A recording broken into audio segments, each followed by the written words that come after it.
He shoved her. Not a nudge. Not a warning tap on the shoulder. He put both hands on her and pushed her hard in front of 200 Marines who watched without breathing. She stumbled one step, caught herself and turned around slowly. Her face was unreadable. Her voice when it came was quiet enough that the men in the back had to strain to hear it. "Sergeant," she said, "you should think very carefully about your next move." Nobody laughed. Nobody moved. Because something in her voice made every trained Marine in that warehouse suddenly unsure of everything they thought they knew. If this is your first time on our channel, please subscribe and hit the notification bell so you never miss a story. We want to know, drop a comment right now and tell us what city you're watching from. We love seeing how far these stories travel. Now, stay with us, because what happens next will change the way you think about power, rank, and what real leadership actually looks like. The morning had started the way most mornings at Camp Redstone started, with noise. The kind of noise that belongs to a place built for controlled aggression. Boots hammering concrete, sergeants barking count cadences across the parade ground, the mechanical percussion of equipment being staged, checked, restaged. Camp Redstone sat on 6,000 acres of East Coast terrain and housed one of the largest Marine training pipelines in the country. On any given morning, the installation processed more human potential per square foot than almost any other place in the nation. Men and women arrived soft and uncertain, they left forged.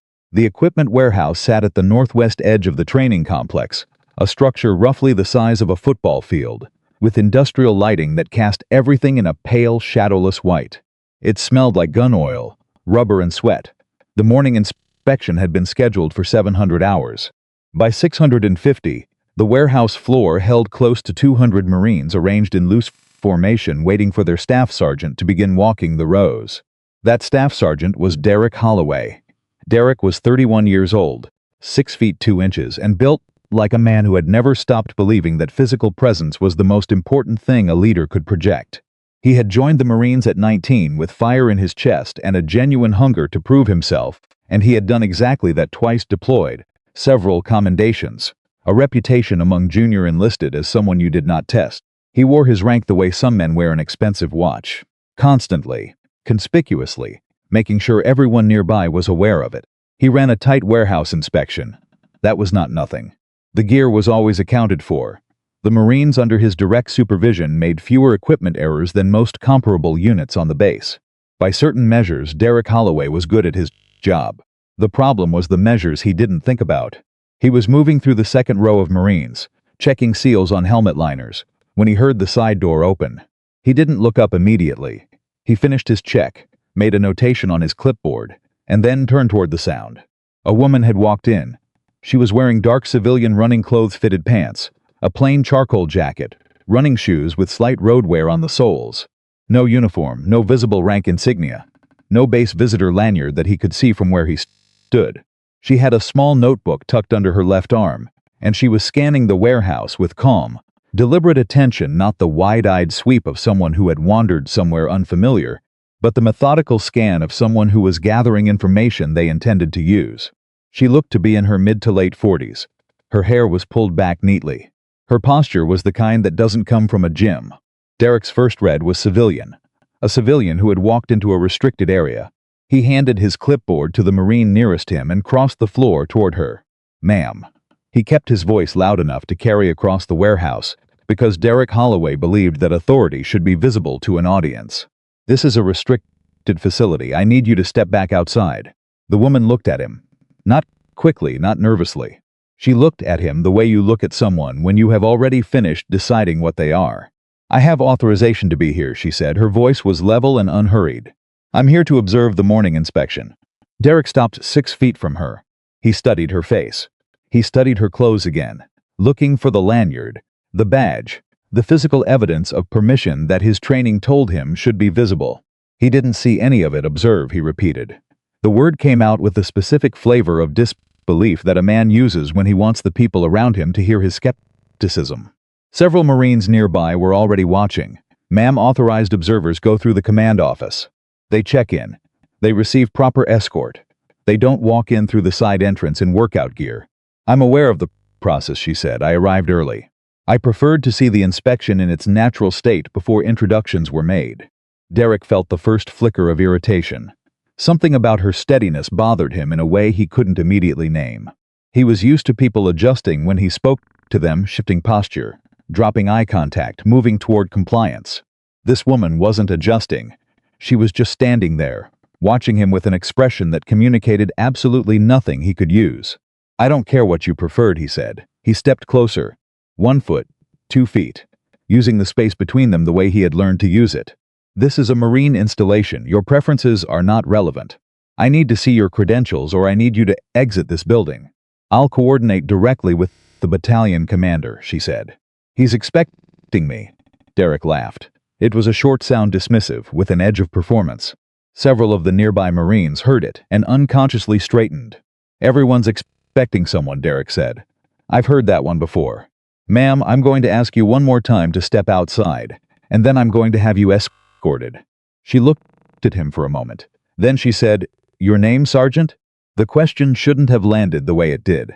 It was a simple question. People asked names all the time. But the way she asked it, calm, precise, the way you note down something you intend to refer to later, made at least 4 Marines in the immediate area exchange a quick glance. "Holloway," Derek said. "Staff Sergeant Derek Holloway." "Thank you, Staff Sergeant Holloway." She opened her notebook and wrote something down without looking up. "I'll remember that." Derek's jaw tightened. Something behind his eyes shifted. This had moved beyond policy enforcement. This had become something else now, a small public standoff, and he was aware that 200 Marines were positioned within earshot of how it resolved. "Lady," he said, dropping the ma'am, which was itself a kind of escalation. "I don't know who told you that you could walk in here, and I don't particularly care. You are standing in a restricted area without visible identification, and I have a formation to run. So here's what's going to happen." He stepped into her space.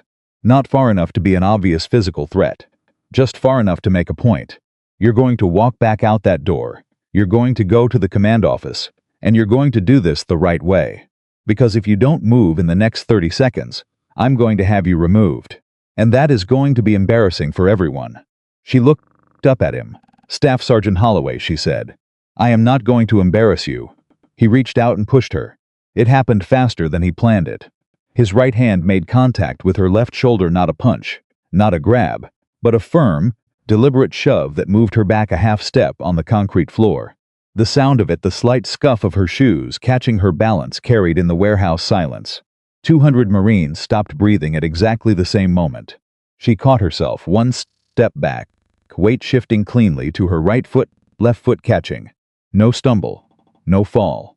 The kind of recovery that happens when a person has been trained, deeply trained, at a level below conscious thought, to maintain their footing under sudden force. She turned back to him. The warehouse was completely silent. And then she said it, the line that nobody in that room would forget for the rest of their careers.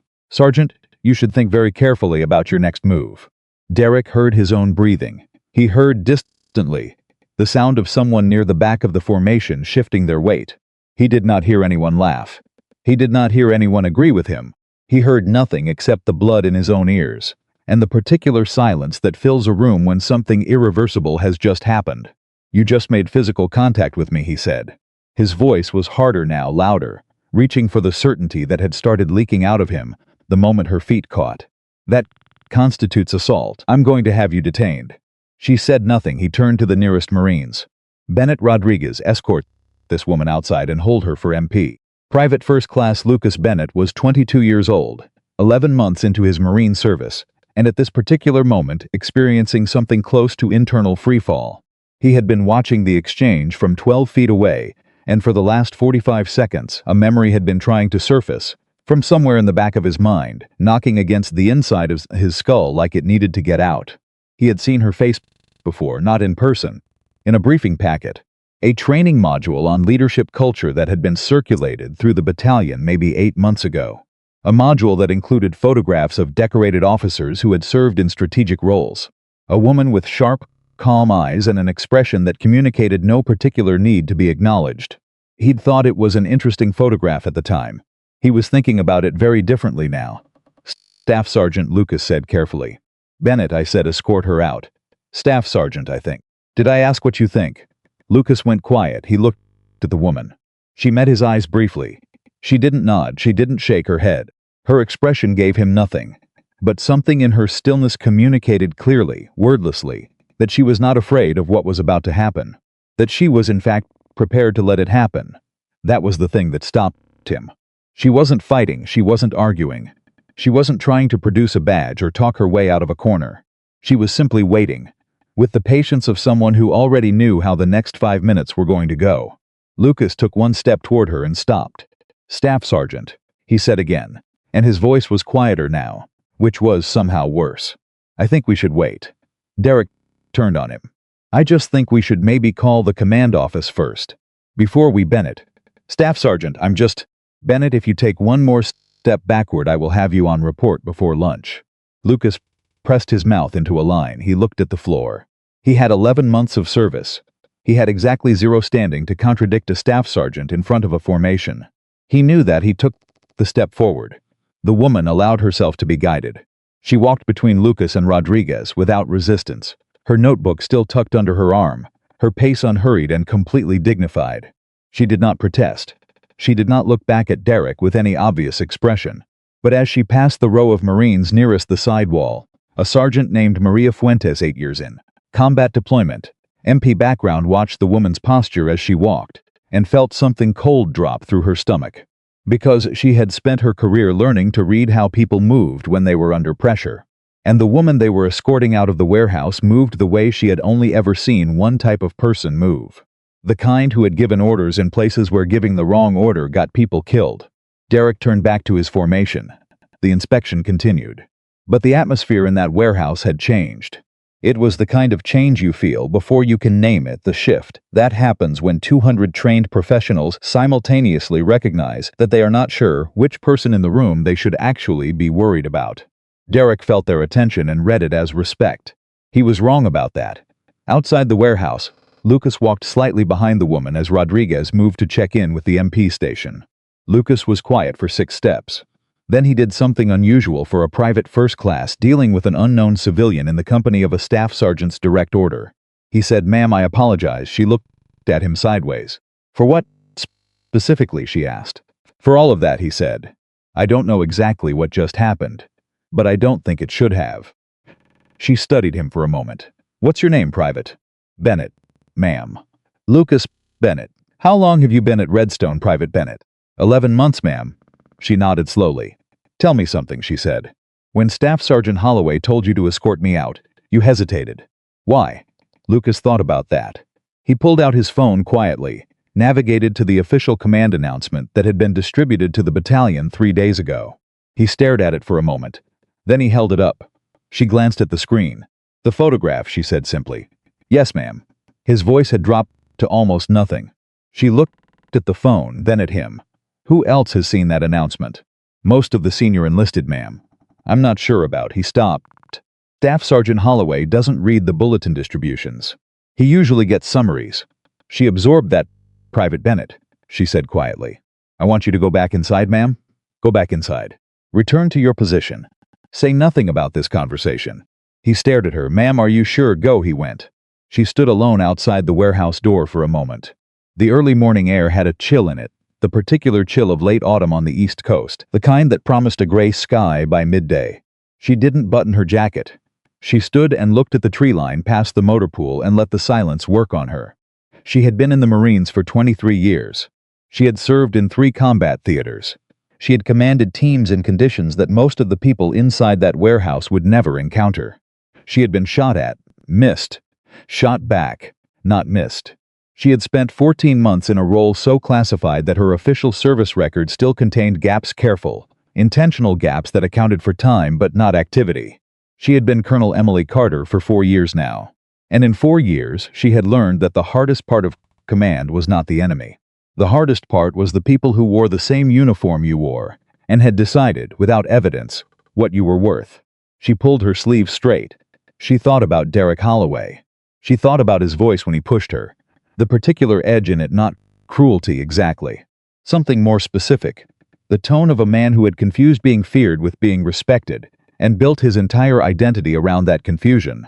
She had met that man before. She had served beside that man. She had outranked that man. She had watched that man make junior Marines smaller and call it leadership. She had spent her career understanding what happened to units when that man was never corrected. She knew exactly what she was going to do next. She just needed the timing to be right. Inside the warehouse, Derek had resumed the inspection.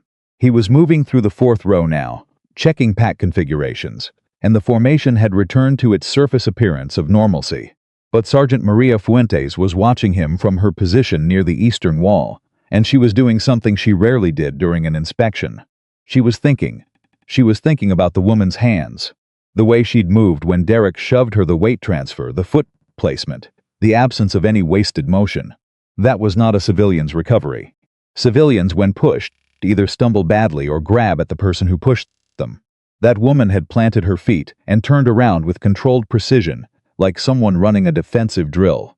Maria had seen that movement in exactly one other context. Combatives training. Advanced level.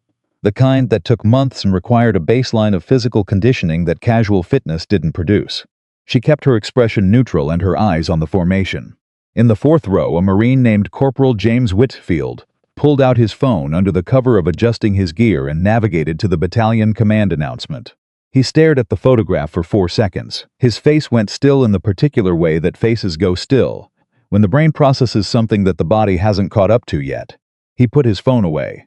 He looked at the side door where the woman had exited. He looked at Staff Sergeant Derek Holloway. He pressed his mouth into a very thin line and stared at the middle distance with the expression of a man watching a slow-motion collision and understanding, with absolute clarity, that there is nothing he can do about it from where he's standing. Derek finished the fourth row and started the fifth.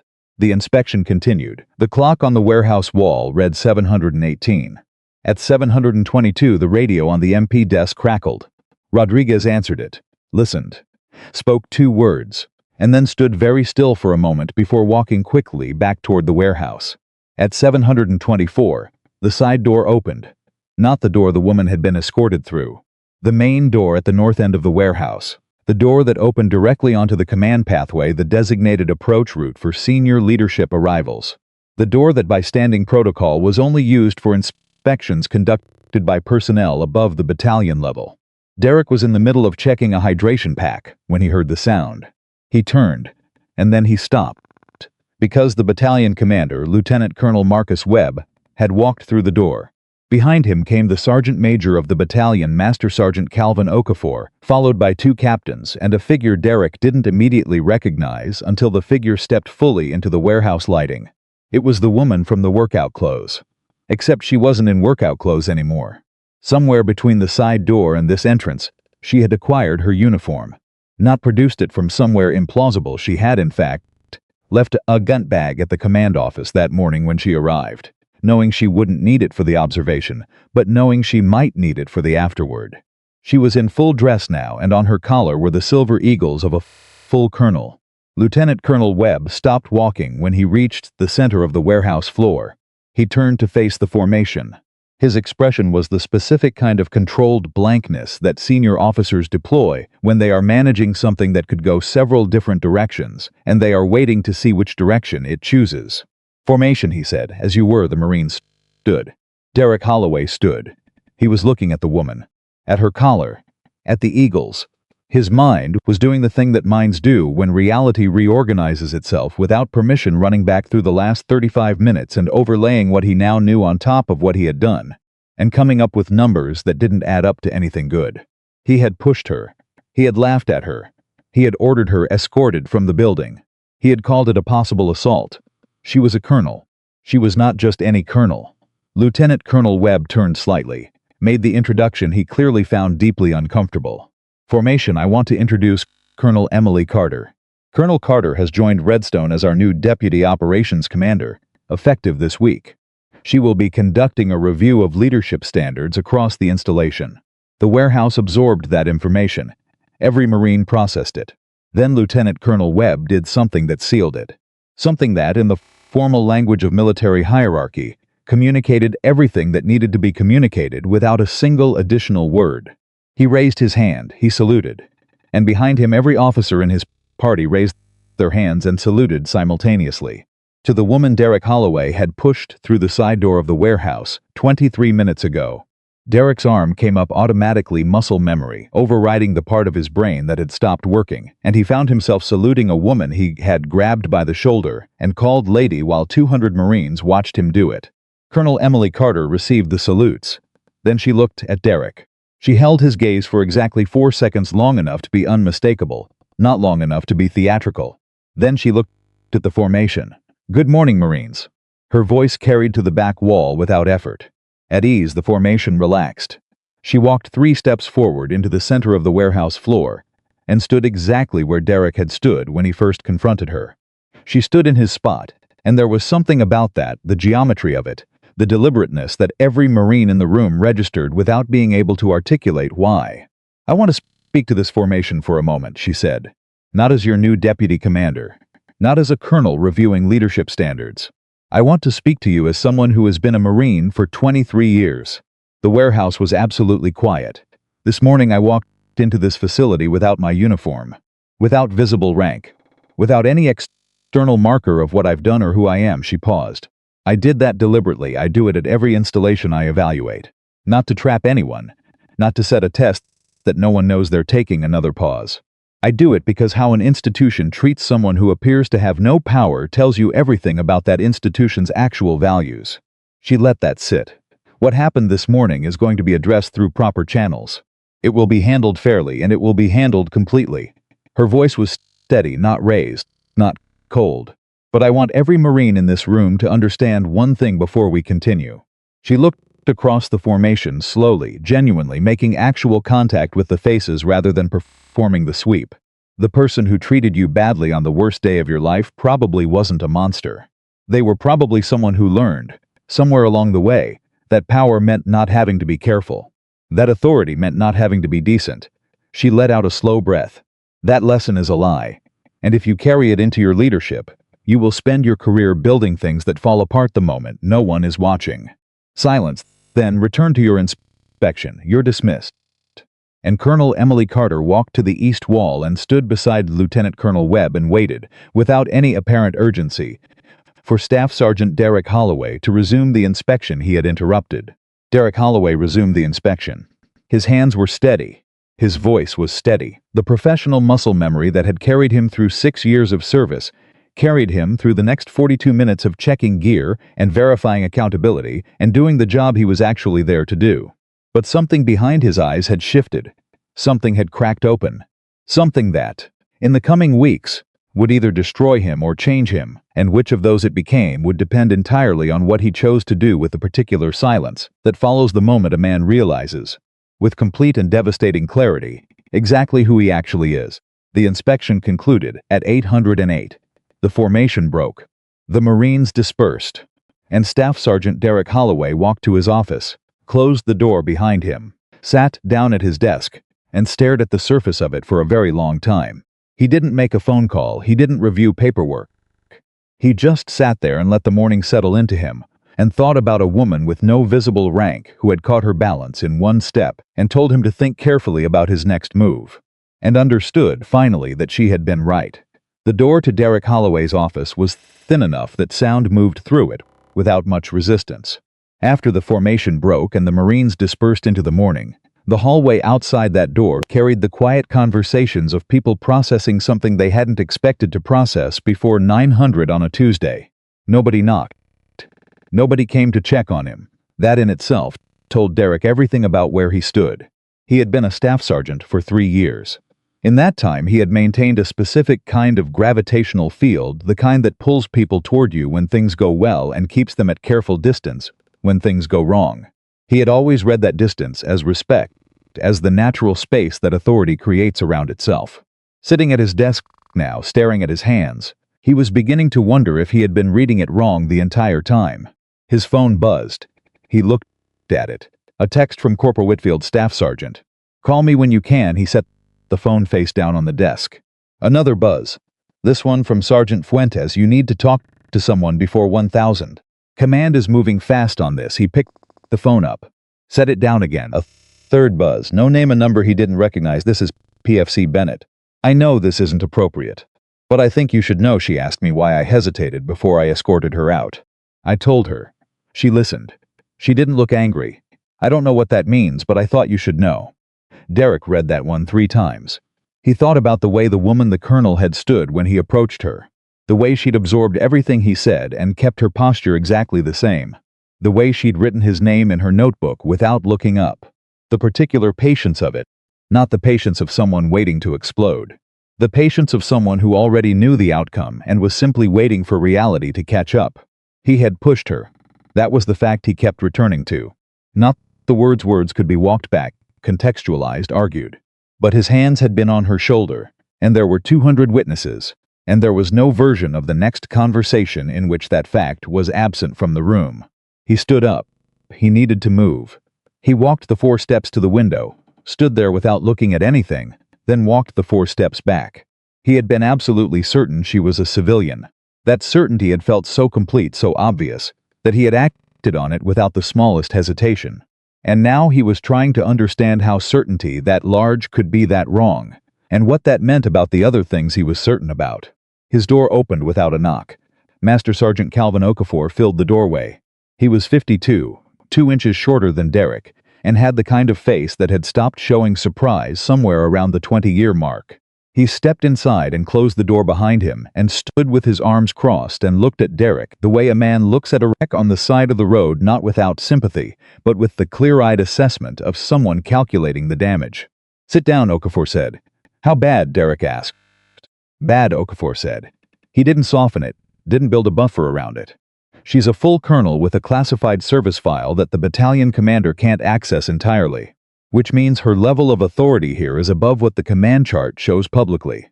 Which means she could end your career before lunch, and the paperwork would be clean." Derek absorbed that. "Is she going to?" Okafor looked at him for a long moment. "She hasn't asked for your record yet.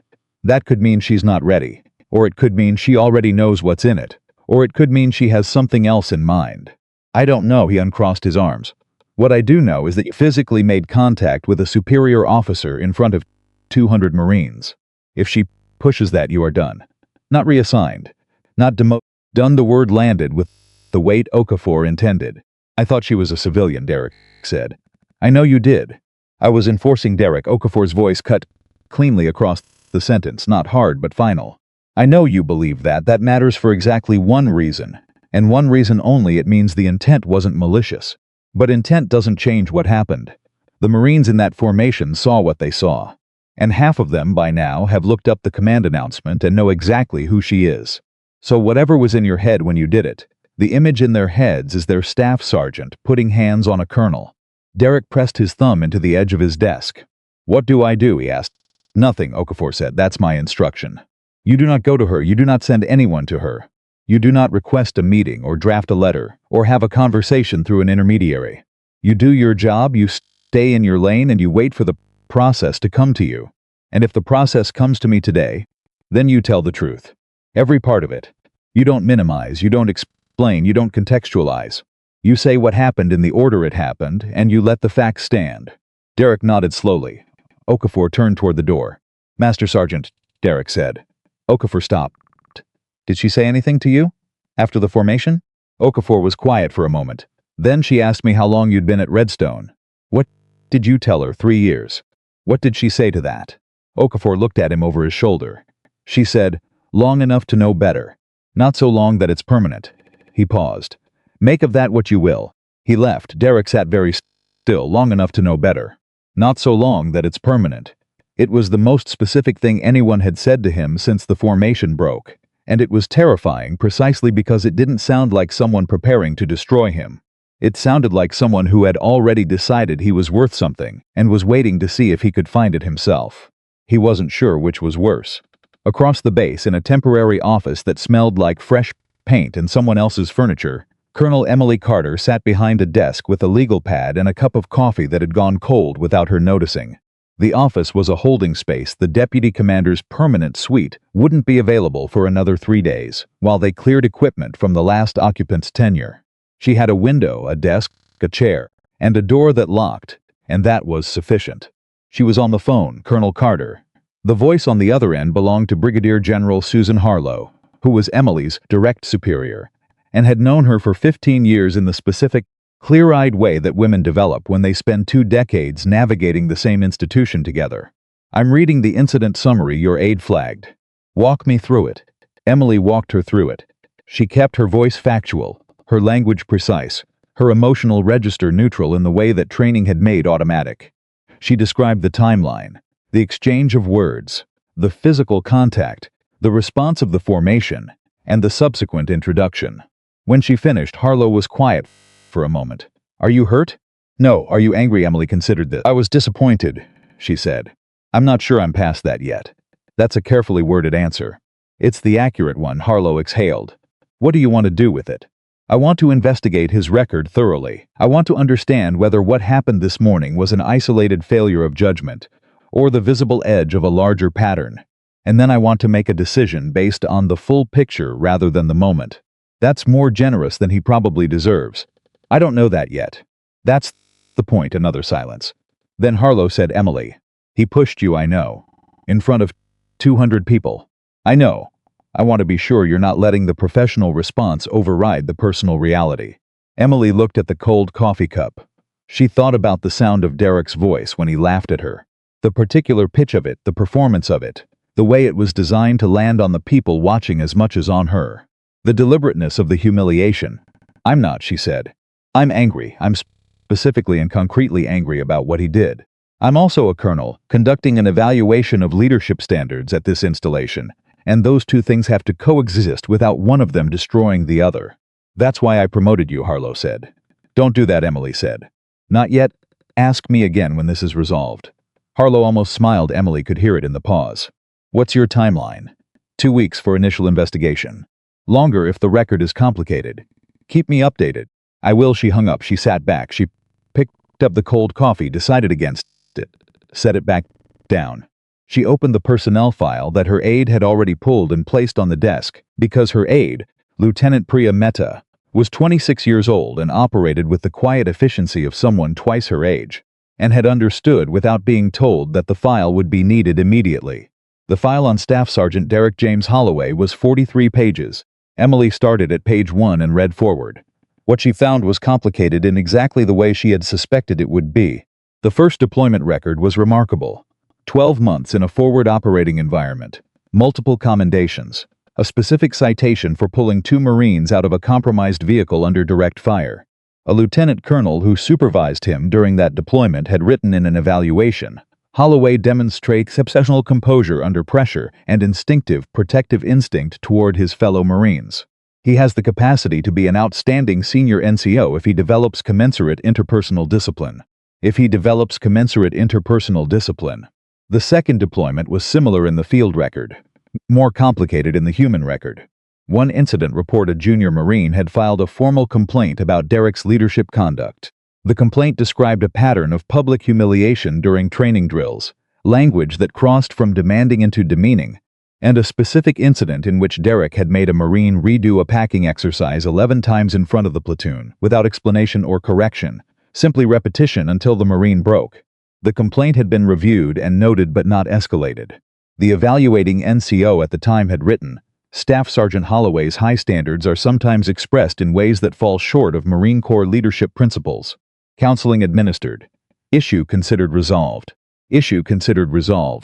Emily kept reading. There were 3 more notes in the file, each one a variation on the same theme. High performance metrics, commendable field conduct, interpersonal conduct that was technically within bounds but consistently pressed against the edge of them.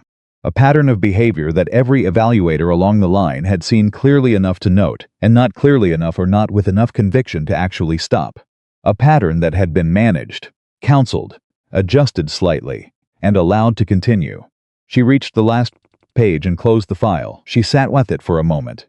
Then she picked up her pen and wrote 3 words on the legal pad. Not an accident. Not because Derek Holloway was malicious. The file was clear about that there was no cruelty in him in the sense of pleasure taken from harm. What the file showed was something more specific and in some ways more difficult to address. A man who had learned that dominance produced results, and had never been made to understand the cost of that lesson until this morning. A man who had been told, repeatedly, that he needed to adjust and had been told it in such a careful, buffered, consequence-free way that the adjustments he made were cosmetic. Surface changes that didn't touch the core assumption. The core assumption being, If you are bigger and louder and hold more rank than the person in front of you, you have the right to make them small. Emily stared at what she had written. Then she wrote a fourth word, correctable. She underlined it, and then she started planning. By 1,400 hours, news of the morning's incident had moved through Camp Redstone the way news moves through any closed system: fast, distorted at the edges, accurate at the center. The specific facts were intact: a woman in civilian clothes, an equipment inspection, a staff sergeant who pushed her, a colonel's eagles. Those facts had been witnessed by too many people to mutate significantly. What mutated was the interpretation. In the motor pool, the story was that Derek had shoved a two-star general and somehow was still walking around. In the commissary, it was that the new colonel had defeated him in hand-to-hand combat, which was technically false, but had a kind of spiritual accuracy that kept it circulating. In the officers' club, where the details were cleaner, the conversation was quieter and more serious, the kind of conversation that uses words like precedent and liability and command climate. Lucas Bennett heard 4 versions of the story before noon and recognized none of them. He kept his version to himself, which was the version he had witnessed directly from 12 feet away. He sat in the mess hall over a lunch he wasn't eating and replayed the moment that hadn't stopped playing since 718, the colonel's voice as she passed him while being escorted out. She had said 2 words to him, quietly enough that Rodriguez hadn't caught them. Find me. He hadn't known what to do with that. He still didn't know. He was a PFC 11 months into his service, and find me from a full colonel was either an invitation or the prelude to a formal reprimand, and he had approximately no tools to determine which. He was still sitting there, pushing his food around, when Sergeant Maria Fuentes dropped her tray across from him and sat down. Stop thinking so loud, she said. People can hear it. He looked up. She said something to you, Fuentes said. It wasn't a question. He hesitated. Bennett. Fuentes' voice dropped. I was watching her the whole time. I saw her face when she passed you. Whatever she said, you're going to need to decide whether to act on it or not, and sitting here looking like a man defusing a bomb isn't going to help you make that decision. She told me to find her, he said. Fuentes was quiet for a moment. Do you have any idea what she meant by that? No. But you're going to go. He thought about it. Yeah, he said. I think I nodded slowly. She didn't look angry at you, she said. Whatever she's doing, you're not in trouble. My read is she's building a picture. She wants to understand the full shape of what happened, and you're one of the people who saw it from the inside. What do I say if she asks about Holloway? The truth, Fuentes said simply. Exactly what you saw. Nothing added, nothing softened. He nodded. For what it's worth, Fuentes said, and her voice shifted slightly quieter, more personal. I've seen bad leaders in this uniform. I've seen what they leave behind. I've also seen the kind of officer who walks into a situation that just humiliated her and still comes out thinking about what comes next instead of who she's going to burn down. She paused. Colonel Carter is the second kind, which means however this resolves, it's going to be something worth watching. Lucas found the colonel's temporary office at 1530. He knocked. Come in, he entered, stood at attention. She was behind the desk with papers in front of her and looked up at him with the directness he was starting to recognize as simply the way she occupied space. Private Bennett, she said. Ma'am, he waited. Close the door and sit down. He closed the door. He sat in the chair across from her desk and put his hands on his knees and waited. She studied him for a moment without speaking. Then I want to ask you something, and I want you to answer it honestly. Not the answer you think serves you best. Not the answer that protects anyone. The accurate one. Yes, ma'am. When Staff Sergeant Holloway ordered you to escort me out, and you hesitated, what were you afraid of? Lucas thought about that carefully. I was afraid of being wrong, he said. Either way. If I followed the order and I was wrong about who you were, I'd be part of something I couldn't take back. If I didn't follow the order and I was wrong about who you were, I'd be insubordinate without cause in front of a full formation. So you took the action that protected you from the greater consequence. He held her gaze. Yes, ma'am. She nodded. Not with approval exactly. With recognition. That's an honest answer, Private. Most people would have dressed it up. She made a note. Let me ask you something else. Before this morning, had you observed other incidents involving Staff Sergeant Holloway's conduct toward junior Marines? Lucas was quiet for 4 seconds. Yes, ma'am, tell me. He told her. Not everything. There wasn't time, and he didn't have total recall, but the specific incidents that had stayed with him. The Marine who'd been made to run extra circuits in the rain for asking a question Derek deemed obvious. The private who'd been publicly dressed down in the mess hall over a uniform infraction that most staff sergeants would have handled privately. The specific texture of the way Derek used his voice in formation not to correct but to diminish. Emily listened without interrupting. She wrote things down. Her expression didn't change into judgment or sympathy or satisfaction. It stayed level and attentive, like someone building a structure that needs to bear weight. When he finished, she said, "Has any of this been formally reported before?" "Not that I know of, ma'am. Why not?" He thought about it. Because nothing he did crossed the official line. It was all technically within bounds, but it added up to something that made everyone smaller. He paused. And because he was the kind of person you didn't report without knowing what would come back at you. She looked at him. "You just said what dozens of people have thought and not said in the 3 years he's been at this installation," she said quietly. He didn't respond to that. He wasn't sure what the right response was. "Private Bennett," she said, "I'm not going to tell you what's going to happen with Staff Sergeant Holloway. What I will tell you is that your honesty this afternoon was a form of moral courage, and I don't use that phrase loosely." She paused. "I also want you to understand something. The hesitation you felt this morning when he ordered you to escort me, that hesitation was not weakness. It was your instinct recognizing that something was wrong before your training caught up. Learning to trust that instinct while developing the rank and the standing to act on it is what the next several years of your career are going to be about. Don't forget what it felt like." "Yes, ma'am." Dismissed, he reached the door, stopped, turned back. "Ma'am, can I ask, what are you going to do?" She looked at him across the desk. Her expression gave nothing away. "I'm going to find out who Derek Holloway actually is," she said. "Not who he was this morning, who he is underneath it." Lucas left. Emily sat for a moment. Then she pulled Derek's file back in front of her and turned to the first commendation. The one from the forward operating base, 12 months of field deployment, pulling 2 men out of a burning vehicle. She read it again, not the commendation itself, the language inside it. The specific sentences that described what Derek had done and why and how. The words that talked about the Marine he had been in that moment. The instinctive protector, the man who ran toward the vehicle before anyone ordered him to. That Marine was still in there, she was sure of it.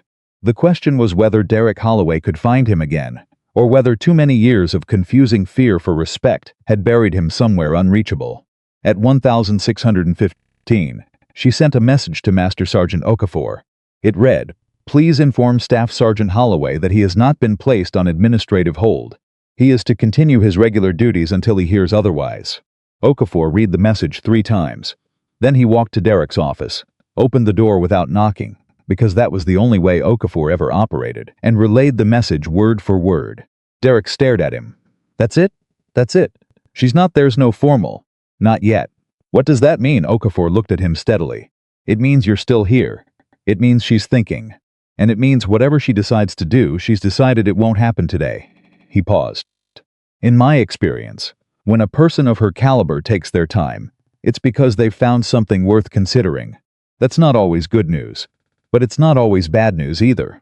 He left Derek with that. Derek sat. The day had gone dark outside his window without him noticing.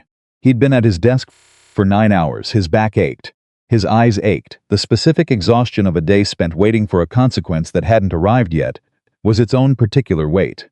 He picked up his phone, scrolled to his contact list, found the name he was looking for, Sergeant First Class Aaron Drake, his old team leader from the first deployment. The man who had taught him what the uniform was actually for, back before he'd started forgetting. He stared at the name for a long time. Then he set the phone down without calling.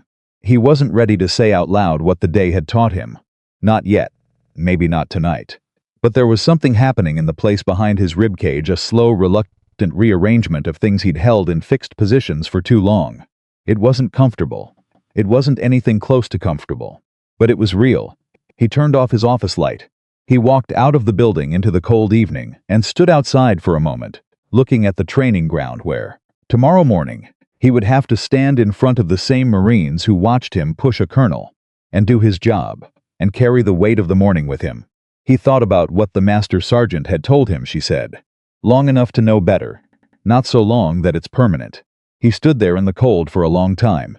Then he walked to his car. Tomorrow was already on its way. And for the first time in longer than he could remember, Derek Holloway had no idea what he was going to find when it arrived. The next morning came the way mornings always come after the worst days, without ceremony, without mercy, without any acknowledgement that the previous 24 hours had rearranged something fundamental in the lives of the people it found. The base woke up, the formations assembled, the work continued. Derek Holloway was on the parade ground at 6:30 minutes before his formation was due, because arriving early was one of the habits that had survived intact from the version of himself he'd been before everything calcified. He stood in the cold and watched his Marines file in, and he felt something he hadn't felt in years in front of a formation. Self-conscious. Not the performative awareness of a leader who knows he's being watched and adjusts his posture accordingly. The raw, exposed consciousness of a man who understood that the people assembling in front of him had seen something yesterday that could not be unseen, and were now looking at him through that lens, whether they showed it or not. Corporal Whitfield took his position in the second row without making eye contact. Rodriguez fell in on the left flank and kept his face forward.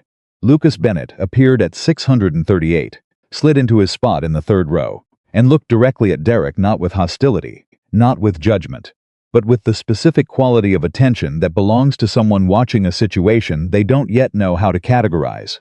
Derek called the formation to attention. His voice came out steady. He was grateful for that. The morning proceeded. Announcements, assignments, the mechanical administration of a training day. Derek kept his language crisp and precise and removed the particular edge he had always used to sharpen his sentences, the edge that had felt like authority, and now, in the clear cold of the morning after, felt like something smaller and less defensible. Nobody commented on the change, but 3 Marines in the front row felt it immediately, the way you feel a temperature shift without being able to name the degree. Something had gone out of his voice that had always been there before, and in its absence the morning had a different quality, cleaner, somehow, less pressurized. He dismissed the formation at 7:15 and turned away before anyone could catch his eye. He had taken 4 steps when he heard his name. Staff Sergeant Holloway. He turned. Lieutenant Priametta was standing 10 feet behind him.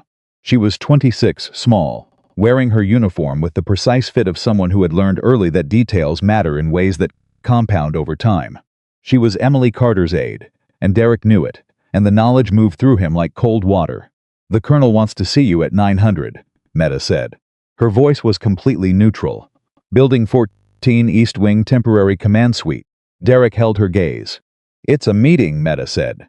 "The colonel will characterize it when you arrive." She turned and walked away before he could ask anything else.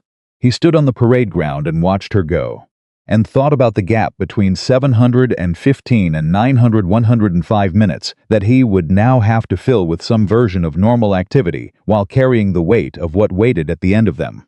He went to his office. He sat down. He stood up again. He made a phone call he'd been avoiding. Aaron Drake picked up on the second ring.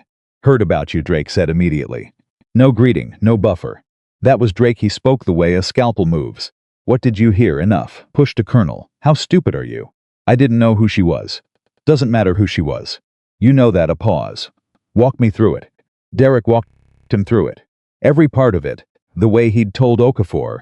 The way he'd told himself 3 times lying awake at 200 the moment she walked in. His read on her. The escalation. The push. The salutes. He said it all without editorializing. And when he finished, Drake was silent for long enough that Derek checked the call was still connected. "You pushed her," Drake finally said, "because she didn't move." "I pushed her because she didn't have credentials, and she wouldn't leave." "No," Drake said. His voice was flat and certain. "You pushed her because she stood there and didn't give you what you expected when you crowded her space. She didn't back down. She didn't get nervous. She didn't apologize. And that made you feel something you didn't know how to name, so you turned it into action.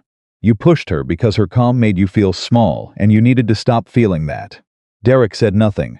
"I know because I've watched you do it in smaller ways for years," Drake said. "Not the physical part, but the pattern. Someone doesn't respond to you the way your rank says they should, and you turn up the volume. Higher and higher until they adjust. Because someone adjusting feels like control." Another pause. "It works on people who are afraid of you. It doesn't work on people who aren't." "She wasn't afraid of me at all," Derek said. The admission came out quiet. "I kept waiting for her to be, and she just wasn't." "No," Drake said. "She wasn't. And that should have been your signal to stop, not your reason to escalate. The problem isn't that she wasn't afraid of you. The problem is that you read her calm as a challenge when it wasn't. It was just who she is. The words landed somewhere in Derek's chest that he didn't have a name for yet. She wants to see me at 900, he said. Then go. What do I say, the truth again? Drake paused. And Derek, don't try to be strategic. Don't calculate how much to say or how to frame it to minimize damage. That's the old habit. The one that got you here. Just tell her what actually happened and who you actually were and let her work with the real material. What if the real material isn't enough? Drake was quiet. Then at least you'll know you showed her the actual person. And whatever she decides, it'll be based on that. That's the only version of this you can live with cleanly. The call ended. Derek sat with the phone in his hand. He looked at the clock, 7:51. He had 69 minutes. Across the installation, Emily was already 3 hours into her day. She had been up at 430, an old habit. Deployments, the body's insistence on using darkness for thinking before the noise of the institutional day began. She had gone through Derek's file again, this time with a yellow legal pad, writing specific questions next to specific entries. Not questions about the incidents themselves, those were clear enough, but questions about the gaps. The spaces between counseling sessions that were supposed to have changed something, and the next incident that proved they hadn't. Lieutenant Mehta had appeared at 600 with coffee and a tablet showing that morning's command traffic. Emily had worked through both simultaneously, the way she'd learned to work parallel processing, keeping multiple tracks alive without losing the thread on any of them. At 745, she received an email from Brigadier General Harlow's office. She read it twice, then she set down her coffee cup and sat back. The email contained 3 attachments. The first was a formal inquiry request standard form, generated automatically when a command-level incident was logged. Filling it out and submitting it would initiate the official process, pulling Derek into a formal review that would run on its own timeline, regardless of anything Emily chose to do. The second attachment was a guidance document on command discretion, the specific authority that allowed a reviewing officer to defer formal processes under defined conditions. The third was a note from Harlow herself. 4 sentences long. I'm giving you the discretion. Use it or don't. I trust your read on this. Just don't let the institution's discomfort with ambiguity rush you into a decision that should take longer. Emily read the 4 sentences 3 more times. Then she closed the email and returned to her legal pad. She had already made her decision. She'd made it last night reading the citation from the forward operating base, the language about Derek running toward a burning vehicle before anyone told him to. She'd made it reading Lucas Bennett's account of the formation. The way he described the moment Derek pushed her as feeling wrong, even to the people who watched it. The collective flinch of an institution recognizing a violation of something it believed in, even while being powerless to stop it in real time. She'd made it at 200, lying awake in her temporary housing, thinking about the 43 pages of a man who had been seen and not corrected, seen clearly enough for people to document, and not clearly enough for anyone to actually stop the pattern at its root. What Derek Holloway needed was not a formal review. What Derek Holloway needed was what he had apparently never received in 3 years at this installation, and possibly in 6 years of his career. Someone who looked at him with the full weight of institutional authority and said, clearly and without buffer, here is exactly what you are doing. Here is exactly why it is wrong. And here is what it is going to cost you if it doesn't change. She needed to be that person, even though he had pushed her, especially because he had pushed her. At 857, Derek Holloway walked into Building 14. He was in full uniform. He had pressed it himself the night before, the way he used to do before he became the kind of person who had other people manage details. The buttons were straight. The boots were clean. His cover was tucked under his arm at the correct angle. He had done it because he needed something to do with his hands at 2,300. And because some part of him understood that presenting himself with precision was the only form of respect he could offer at this point that couldn't be misread. Mehta was at the small desk outside the suite. Go in, she said. She's expecting you, he knocked once. Heard come in, opened the door. Emily was at the desk. The same legal pad. The same directness in the way she looked up at him as he entered, the look that processed and cataloged without performing either warmth or coldness.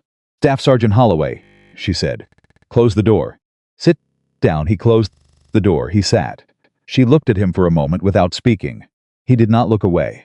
How long did you sleep last night? She asked. The question was so far from what he'd prepared himself for that he answered it straight without calculation. Maybe 3 hours. She nodded. I want to talk to you about your service record, she said. Not yesterday morning, before yesterday morning. He held himself still. I read your file, she said. Cover to cover, twice. I read every evaluation, every commendation, every incident note. I read the citation from your first deployment. She paused. I also read the complaint from your second deployment, and the notes after it, and the pattern that those notes describe continuing across the 3 years you've been at this installation. He said nothing. I want you to tell me something, she said. And I want the real answer. Not the answer that positions you well. She leaned forward slightly. The Marine who pulled 2 men out of a burning vehicle before anyone gave an order, who is that person? Where did he go? Something in Derek's chest shifted. He had not expected that question. Not from her, not in this room, not after yesterday. He had prepared himself for accountability, for consequences, for the measured delivery of what he had coming to him. He had not prepared himself for someone asking him to account for the best thing he had ever done. I don't know, he said. The honesty of it surprised him as it left his mouth.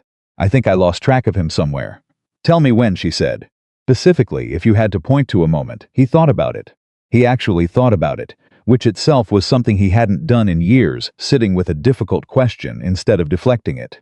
After the second deployment, he said slowly, I came back and I got the promotion and I had more Marines under me. More responsibility. And I think I started to believe that the way to handle more responsibility was to get harder, to turn up the pressure so nobody would test me. He paused. I thought that was what leadership looked like. Making sure nobody questioned you. Making sure the standard was enforced so visibly that people were too worried about being caught short to actually make mistakes. And did that work in numbers, he said. My unit metrics were always strong. I know, she said. I looked at the metrics. They're good. She paused. They're also the smallest part of the picture. The room was quiet. Then Emily said, the Marine who filed a complaint against you on your second deployment. Do you remember his name? Derek felt his jaw tighten. Cortez. First Class Marco Cortez. What happened to him? A pause. He rotated out 6 months after the complaint. He separated from the Corps at the end of his first contract. Do you know why? He looked at his hands. The official reason was personal. The unofficial reason? Derek was quiet for long enough that it became its own answer. He told his team leader he didn't want to spend another year being managed by someone who treated him like a deficiency to be corrected rather than a Marine to be developed, Emily said quietly. That's in the supplementary notes of his separation file, which I also requested. She let that sit. The Corps lost him. He had a 96th percentile aptitude score, a physical performance record in the top 15% of his intake class, and a team leader who described him as one of the most naturally capable junior Marines he'd worked with. She looked directly at Derek. We lost him because of the environment he was working in. Derek's throat was tight. He had known somewhere in the back of his mind that Cortez hadn't stayed. He had filed it away as an attrition statistic, one of those things that happens in the Corps for 100 different reasons, none of them necessarily connected to anything you personally did. Hearing it named this specifically was different. The metrics, Emily said, measure whether the equipment is accounted for, whether the packing standards are maintained, whether the Marines show up on time and perform within acceptable ranges. The metrics don't measure what they're carrying when they go home. They don't measure what gets destroyed in a person when the authority over them treats correction as a form of punishment. She paused. You have spent 3 years at this installation, building something that looks functional from the outside and has a fractured foundation. He said, I know. The 2 words came out of him like something under pressure finding a release point. I know, he said again. I've known it wasn't. I knew it wasn't right. I kept telling myself it was the standard and that people who couldn't handle it needed to get harder. But I knew. He stopped. I knew when Cortez left. I knew, and I kept going. Emily looked at him. This was the moment she'd been reading toward, not in his file, but in everything that had happened since yesterday morning. The moment when the performance of accountability dropped away and the actual reckoning began. She'd seen it before, in the men and women she'd worked with across 23 years. The specific moment when a person stopped managing the image of their failure and started actually touching it. She waited. He said, what happens now? Now, Emily said, depends almost entirely on you. She opened the legal pad. She looked at what she'd written the night before. Then she looked back at him. I have command discretion in this situation, she said. I can initiate a formal review process that will take the decision out of both our hands and put it into an institutional track that will assess yesterday's incident, your service record, and make recommendations that I will have limited ability to modify. That process is available to me and I have legitimate cause to use it. Derek held very still. I also have the discretion to address this at the command level before formal proceedings are initiated, she said. Which means I make the assessment, I set the conditions and I hold you to them directly. She paused. That option requires me to believe that you are capable of genuine change. Not adjustment, not surface modification, change. He looked at her. What would that look like? It would look like you spending 3 weeks working directly with the newest intake group at Redstone, she said. Not as their supervisor. Not in any role that involves you exercising authority over them. In a supporting role, under the direct supervision of their assigned instructor, with no ability to give orders, enforce standards, or use your rank as a tool of any kind. He stared at her. You would be working alongside Marines who have been in the Corps for weeks, she continued. Some of them will be younger than your sister if you have one. All of them will be aware that you're there and unsure why. Your job will be to be useful to them, in ways that don't involve your rank, your experience, or your institutional authority. He stopped. What, she said. That's going to be humiliating, he said. The word came out flat honest. Yes, she held his gaze. The question I'm asking you is whether you're capable of learning something from humiliation instead of just surviving it. The room held that question. Derek looked at his hands again. He thought about the citation from the forward operating base. He thought about the vehicle on fire and the 2 men inside it, and the moment he ran not because someone told him to, not because his rank required it, but because they were in there and he was out here, and that was simply the only thing he could live with. He hadn't thought about that moment in years. He had buried it under the weight of everything that came after the promotion, the responsibility, the slow calcification of someone who learned to lead with fear and called it strength. What else, he said. What do you mean? You said it depends almost entirely on me. What else is there? She studied him. I'm going to need you to write to Private First Class Cortez, she said. Not as part of any formal process, as a personal action. A letter that says what actually happened and takes responsibility for it without any buffer or institutional language. I won't read it before you send it. I won't verify that you send it. That one is yours. The pressure behind his eyes was something he had not felt since the second deployment. He pressed it down. And if I complete the 3 weeks, he said. If I do all of it. What then? Then I write my own assessment, she said. And that assessment goes in your permanent file. And it becomes part of the record of who Derek Holloway is. Not who he was yesterday morning. Who he was when he was given the chance to be different and what he did with it. She paused. I will be completely honest in that assessment. If I see real change, I will document real change. If I see performance, I will document performance. He nodded slowly. Staff Sergeant, she said. Then she stopped. Something in her voice had shifted, a small, almost imperceptible shift that made him look up. I want you to understand something, she said, and her voice was different now, not the voice of the process, but the voice of the person on the other side of the desk who had been pushed in front of 200 people the day before. What you did yesterday was wrong, not because of my rank, not because of the institutional consequence, because I am a person who walked into a building, and you decided, based on how I looked, that I was worth less than the people standing behind you. That is the part that does the most damage. Not to me. To every Marine in that room who watched it happen and filed it away as something that is acceptable in this institution. He met her eyes. I know, he said quietly. I need you to know it in the specific way, she said. Not as an abstraction, not as a policy violation.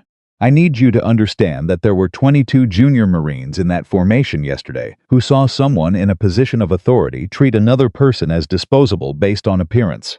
And some of them will carry that image as a template for what authority looks like. That is the damage I am asking you to repair. Not just with me. With them. He held that. Can you do that, she asked. He looked at her. He thought about Aaron Drake's voice on the phone. He thought about Cortez, 96th percentile, gone. He thought about the burning vehicle and the person he'd been before he started confusing hardness with strength. Yes, he said. Not quickly. Not with the automatic confidence of someone performing agreement. He said it after thinking about it, which is the only weight the word actually carries. Emily looked at him for a moment longer. Then she made a note on the legal pad. You start Monday, she said. Report to Gunnery Sergeant Patricia Walsh at 600. She runs the intake program. She knows you're coming. She does not know why, and you will not tell her until she asks. She will ask. What do I say? The truth. He stood. He put his cover back under his arm. He looked at her one more time. "Colonel Carter," he said. She looked up. He didn't have a full sentence. He had the beginning of one, the apology that needed to be said in a room without witnesses, without the formation, without the institutional frame that turns personal words into official statements. He had the beginning of it, and he couldn't find the end. She seemed to understand that Monday, she said. 600, he nodded, he left. She listened to his footsteps move down the hall. Then she put her pen down. She looked at the legal pad. She looked at the 4 words she'd written the night before, not an accident. Correctable. And she thought about the 2 words he'd said in the middle of that office. "I know," said twice. Said differently the second time, not as acknowledgement, but as admission. The specific weight of a person touching something they'd been stepping around for a long time. She pulled the formal inquiry form from the drawer, looked at it, closed the drawer without filling it out. Outside her door in the small anteroom, Meta was at her desk. Emily opened the door. "Priya." Meta looked up. "Get me everything we have on the current intake group," Emily said. "Start times, training schedule, physical assessment data, anything Walsh has submitted to command in the last week." "Yes, ma'am." A pause. "He took it well?" Emily looked at her aide. "He took it honestly," she said. "Which is different." She went back inside. The intake group at Redstone was made up of 31 Marines, all of them within their first 6 weeks of service. All of them in the specific formative state of people who have been broken down to their components and are waiting to understand what gets built back up in their place.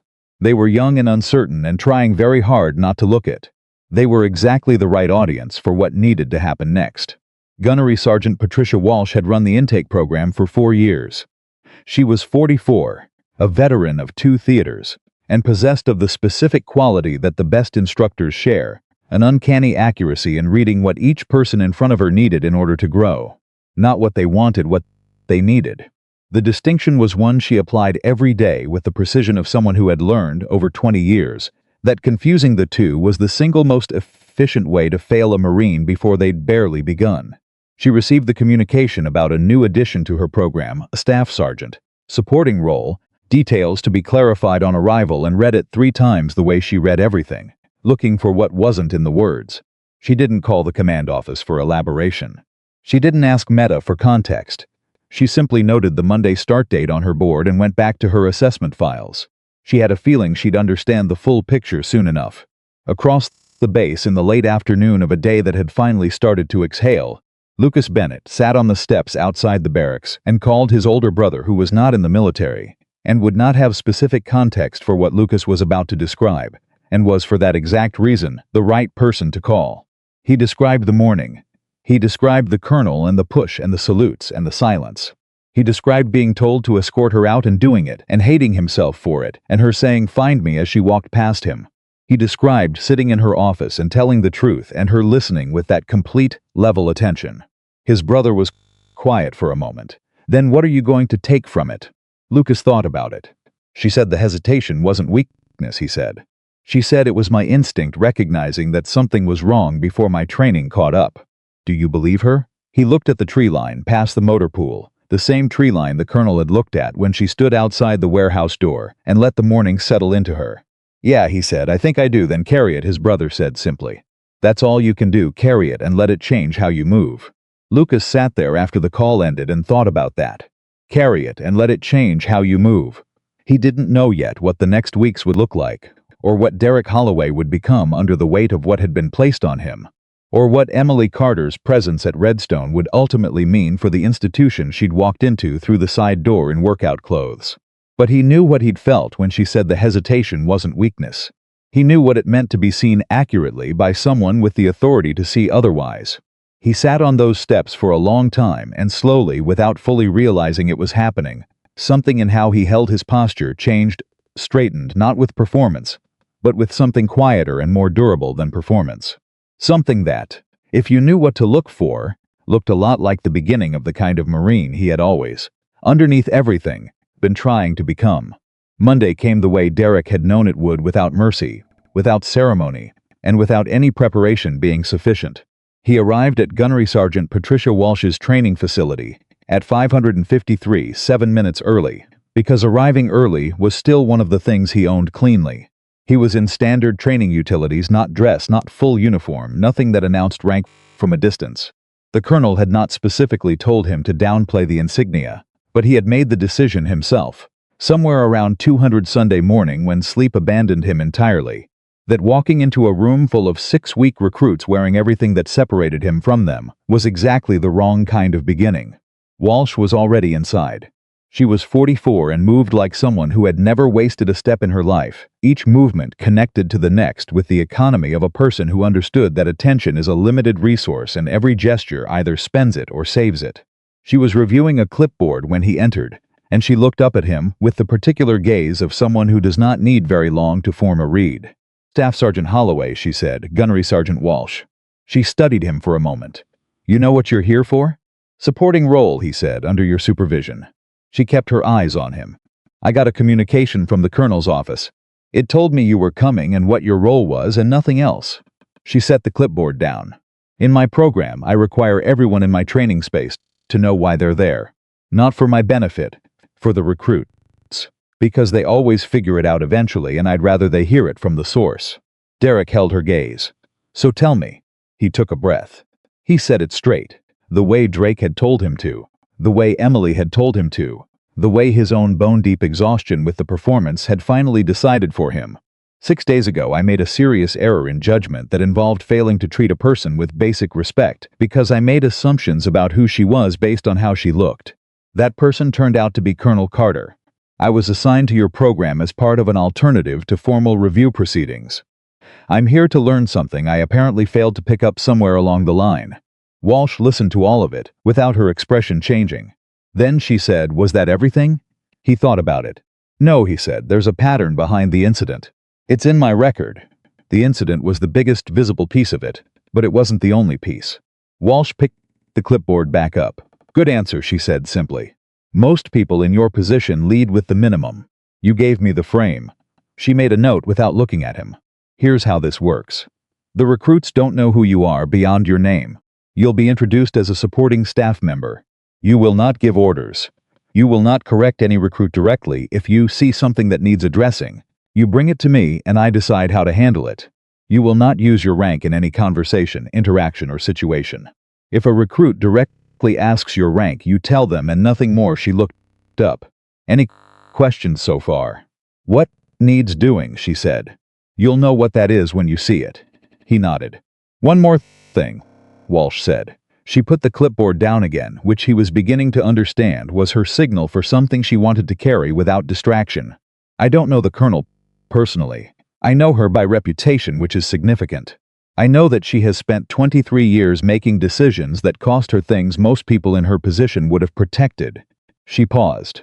"If she assigned you here instead of burning your file down to the paperwork, she believes you're worth the investment. I'm extending you the same assumption on her authority. Don't make either of us regret it." "I won't," he said. She picked the clipboard back up.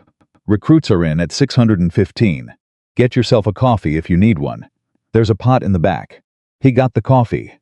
He stood with it in the corner of the room and felt, for the first time in longer than he could account for, completely without authority.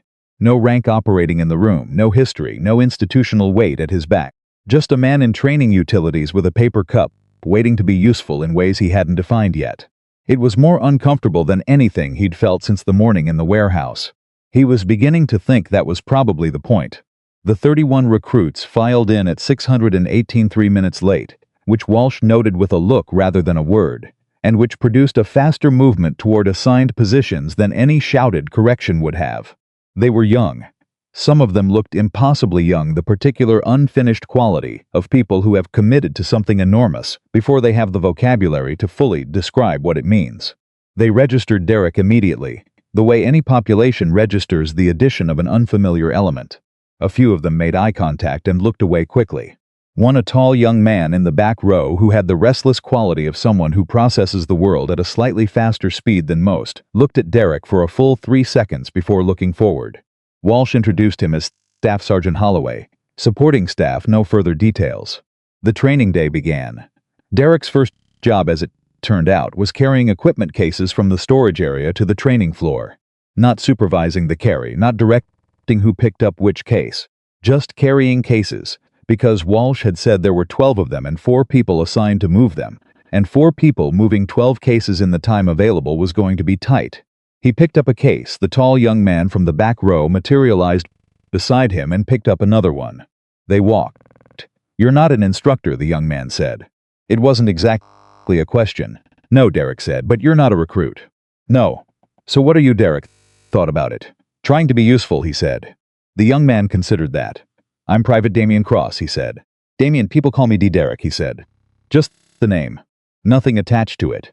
Damien looked at him sideways. "You know what I think?" "What?" "I think whatever you're here for, it's something you did. Not something you need to learn as a regular training thing. People who are here for training look relaxed in a way you're not." Derek glanced at him. "How old are 19? He picked up the next case. "Smart," Derek said. "Yeah," Damien said. Without arrogance. Just assessment. "I know." By mid-morning, Derek had found his rhythm in the negative space, the gaps between what Walsh was directing and what still needed doing. He refilled water stations before anyone asked. He noticed that one of the recruits, a young woman named Private Sasha Odom, was struggling with a harness adjustment in a way that had been correcting and recorrecting itself for 40 minutes without resolution. And he went to Walsh and told her quietly, and Walsh crossed the room and addressed it with 3 sentences and 1 physical demonstration. He watched Odom's relief. Something about it stuck in him. He had spent 3 years at Redstone correcting. Constantly correcting loudly, publicly, with the full institutional weight of his rank behind every correction. He had believed that correction delivered with pressure was correction that stuck. He had measured his effectiveness by how fast people adjusted. He had never, that he could recall, measured it by whether the adjustment resolved something they were actually struggling with, or simply suppressed the visible evidence of the struggle. Those were different things. He was only beginning to understand how different. By the end of the first day, he was more tired than he'd been in months. Not physically, the physical dimension of the day had been well within his capacity. The exhaustion came from somewhere else, the sustained effort of being present in a room without any of the mechanisms he'd been using for 3 years to maintain distance. No rank operating as a buffer, no authority creating the specific kind of space that makes genuine attention unnecessary, because people adjust to you rather than you adjusting to them. He had spent the day actually paying attention. It turned out that was its own kind of work. On the second day, Walsh gave him a different assignment. "Sit with the group during the afternoon assessment debrief," she said. Not at the front in the circle. He sat in the circle. Walsh walked the recruits through a field exercise they'd attempted that morning, a navigation and communication task that had gone by most measures poorly. The debrief was systematic. What was the objective? What happened? Where did the gap occur? What would produce a different result? One of the recruits, Private James Trevino, compact and quiet and clearly carrying something he hadn't said, yet kept his eyes on the floor during the portions of the debrief that addressed the team's communication failure, which was the central failure, which was therefore most of the debrief. Walsh didn't call him out. She moved through the group methodically, inviting input from each member, building the analysis from the bottom up. When she got to Trevino, he said, "I made the wrong call on the relay point. The team waited for me and I froze, and that's where the timing fell apart." Walsh looked at him. "Why did you freeze?" she asked. "I wasn't sure," he said. "I thought I knew, but I wasn't sure enough, and I didn't want to give the wrong direction." "So you gave no direction," Walsh said. "Yes, Gunnery Sergeant." And no direction produced a different result than wrong direction would have. Trevino was quiet for a moment. "No," he said, "it was worse actually, because at least with the wrong direction, the team could have caught it and corrected. With nothing, they just stopped." "That's the lesson," Walsh said. "Leadership in uncertainty is not about certainty. It's about being willing to give your best read and stay present for what follows. An imperfect decision made, held, and corrected, that's recoverable. Silence isn't." Derek listened to this. He had heard that concept before in training, in theory, in the abstract language of leadership development curricula. He had heard it and nodded and moved on. Hearing it in this room, sitting on the same level as 31 people who were genuinely absorbing it for the first time, hit differently. It reached something that the abstract hadn't been able to touch. He stayed in the debrief for another 20 minutes after Walsh dismissed the general group to work with Trevino individually. He didn't need to stay, no one had told him to stay. He stayed because something was happening in the room that he didn't want to miss. That night he wrote the letter to Cortez. He had been postponing it not from avoidance exactly, but from the need to wait until he had something real to put in it rather than the managed language of a man working through an institutional requirement. He sat at his desk with actual paper, not email, because the formality of the medium felt right, and he wrote for 40 minutes without stopping. He said what had happened. He said what he'd been doing and why, as honestly as he could construct the why, which was not flattering. He said what the pattern had cost. He said he understood that an apology letter to a Marine who had already separated and built a life outside the Corps was not restitution. It was late, and it was small, and it was the minimum available. He said it anyway. He sealed the envelope. He held it for a moment before he set it on the desk. Then he went to bed and slept 6 hours, which was 2 more than he'd managed any night the previous week. Meanwhile, Emily Carter's first 2 weeks at Redstone were producing results she hadn't expected in the direction she hadn't anticipated. The formal evaluation of installation leadership standards, the stated purpose of her assignment, was generating a picture that was more systemically complicated than the incident report alone had suggested.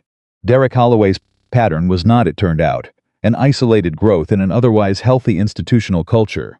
It was the most visible expression of something that ran through several levels of leadership across the base, a slow institutional drift from the Marine Corps' stated values toward the practical convenience of fear-based management. Not everywhere, not uniformly, but enough. She had sat through 6 leadership observations in 9 days.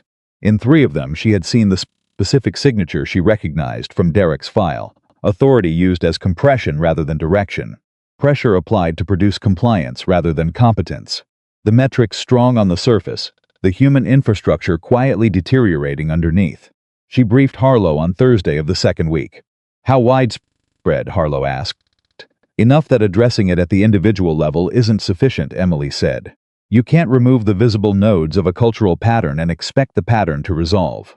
The culture created the nodes, it'll create more. What are you recommending? A formal command climate assessment. Full installation. Independent review team, not internal. Results into the permanent installation record with specific remediation requirements attached. She paused. And a restructured leadership development curriculum at the NCO level that centers on the difference between compliance and trust. Harlow was quiet for a moment. That's going to generate friction. Yes, Emily said, it's going to generate significant friction. Some of the people whose leadership practices produced strong metrics are going to feel assessed unfairly. Some of them are going to be right. The line between demanding standards and damaging culture is genuinely difficult to locate in real time. That's part of the problem. She paused, but the friction of doing this correctly is less costly than the friction of losing another Marine like Cortez every year, because the institution didn't decide it was important enough to address. Another silence. Draft the recommendation, Harlow said. I'll take it up the chain. Yes, ma'am, the call ended. Emily sat back. On her desk was a single piece of paper, Walsh's weekly update on the intake program, which included a brief note at the bottom, outside the formal reporting structure. Clearly personal. Your staff sergeant is doing something I didn't expect. He's listening. Not performing listening. Actually listening. Worth noting, Emily read the note twice. Then she set it carefully on the right side of her desk, which was where she kept the things she intended to return to. The twist came on day 11. Derek was in the middle of the morning physical training session. His role was peripheral, largely observational, staying at the edges of the structured activity when Walsh appeared at his elbow and said, without preamble, I need you in front of the group. Now he looked at her. What happened? Trevino broke his wrist on the obstacle course. Medic has him. I need someone with his experience level to walk the team through the modified exercise debrief. I don't have anyone else available right now. You're what I've got. She held his gaze. Can you do this without pulling rank? The question landed with all its weight intact. Yes, he said. She looked at him for one more second. Then go. He walked to the front of the group. 30 recruits looked at him. Some of them had been watching him for 11 days now, the quiet supporting presence, the case carrier, the person who brought Walsh information and filled water stations, and sat in the circle during debrief.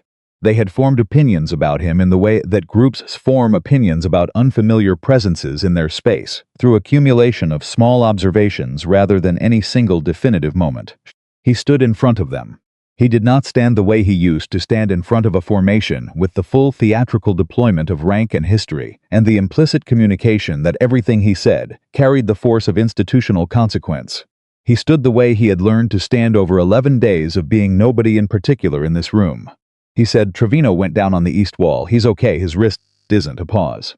We're going to debrief the morning exercise before the modified afternoon session. I want to hear from each of you what happened and what you would change. Start with your read on the team communication, specifically the moments where the information flow broke down. Silence. Then Damien Cross from the second row, you sound different up there. He looked at Damien. Different how? Like you actually want to hear what we say. Derek held that. I do, he said. The debrief ran 40 minutes. He listened more than he spoke. When he did speak, he asked questions rather than delivering assessments. He made one correction in the entire session when a recruit described the team's communication breakdown in a way that assigned the cause entirely to Trevino's hesitation. Derek said quietly, "What could the rest of the team have done when the relay point went silent? What's the individual responsibility when the person at the pivot freezes?" The recruit thought about it. "We could have moved anyway," she said slowly. "We waited for him to tell us what to do. But we could see the terrain. We could have made our own read right," Derek said. "Leadership doesn't stop at the front of the formation. It lives in every member of the team." The words came out of his mouth and landed in the room, and he recognized as he said them that he was describing something he had spent 6 years violating. He had built formations where leadership stopped absolutely at the front, where the team waited, because waiting was what the pressure trained them to do, where individual judgment was something to be managed rather than developed. He had said the right thing, and the gap between saying it and having lived it was enormous and present, and something he was going to have to carry. Private Sasha Odom, who hadn't said much in any of the previous debriefs, raised her hand.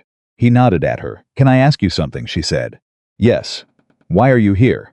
"Not in a rude way, we've all been trying to figure it out for 11 days and we can't." He looked around the group. He thought about Walsh's requirement on the first morning. He thought about the letter to Cortez sealed on his desk. He thought about Emily Carter's voice when she said the person who treated you badly on the worst day of your life probably wasn't a monster. "I made a mistake," he said. "A significant one. Someone gave me the option to address it the hard way or the easy way. I chose the hard way." "What's the difference?" Odom asked.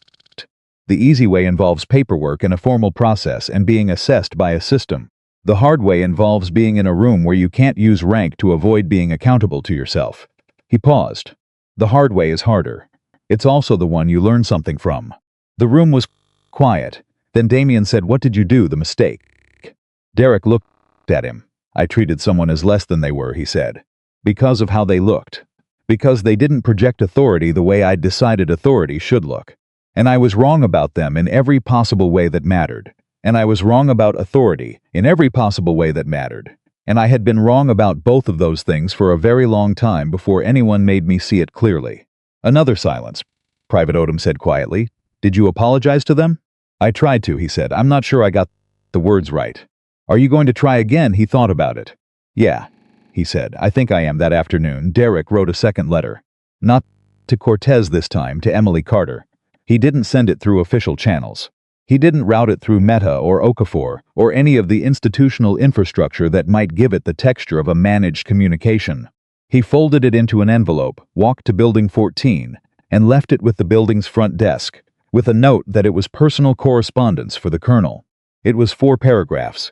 The first paragraph described what he had done, stated flatly, without the careful language of someone calibrating the degree of their culpability.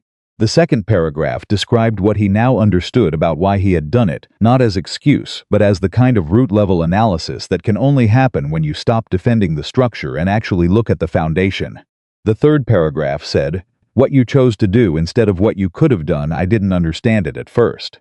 I kept waiting for the consequence I deserved and trying to calculate whether the alternative was worse. I stopped doing that somewhere around day 7. I don't have a word for what replaced it. Something closer to understanding what you actually saw when you looked at me that morning." The fourth paragraph said, "Thank you for being the kind of officer who looks at what someone could be instead of stopping at what they were." Emily received the letter at 1730. She read it at her desk. She sat with it for a long time. Then she opened her legal pad to the page where she'd written 4 words. "Not an accident. Correctable." And she wrote a 5th word underneath them. "Happening." She underlined it. She thought about the first morning, the warehouse, the 200 Marines, the particular silence that filled the room when her feet caught, and she turned around. The way it had felt to stand there and understand with absolute clarity, the kind that only comes from experience, from years of being underestimated and outlasting the underestimation, exactly what she was looking at in Derek Holloway. Not a bad man, a man who had been allowed to continue.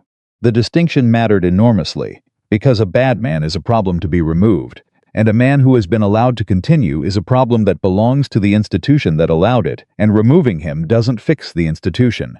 Fixing the institution does. She had not become a colonel by taking the easy path through hard situations. She had not survived 23 years in the Marine Corps by deciding that the people who underestimated her were the only problem. She had survived by understanding that her job, the real job, underneath the rank and the assignment and the formal authority, was to make the institution better than she found it. Recruit by recruit, leader by leader, one staff sergeant at a time if that's what it took. She put the letter in the right side of her desk, next to Walsh's note.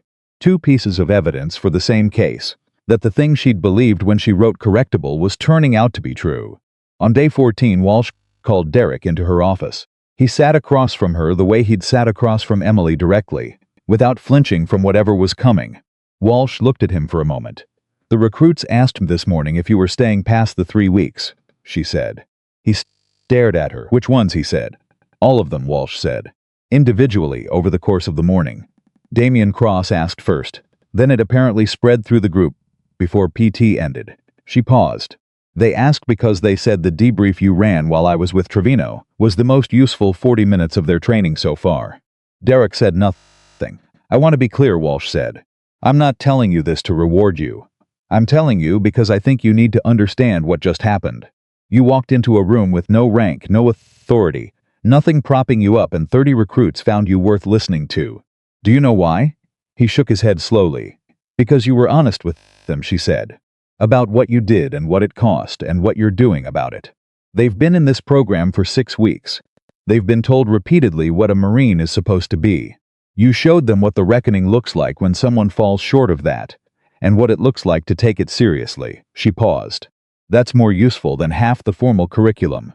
He was quiet for a long time. "Then what do I do with that?" Walsh looked at him steadily. "You keep going," she said. "You finish the 3 weeks. You let the colonel write her assessment. And then you figure out what kind of leader you're going to be from here, now that you actually know the difference." He nodded. "He stood Walsh," he said. She looked up. "If I'd served under someone like you earlier," he said. "I think," he stopped. "I think it would have gone differently." She held his gaze.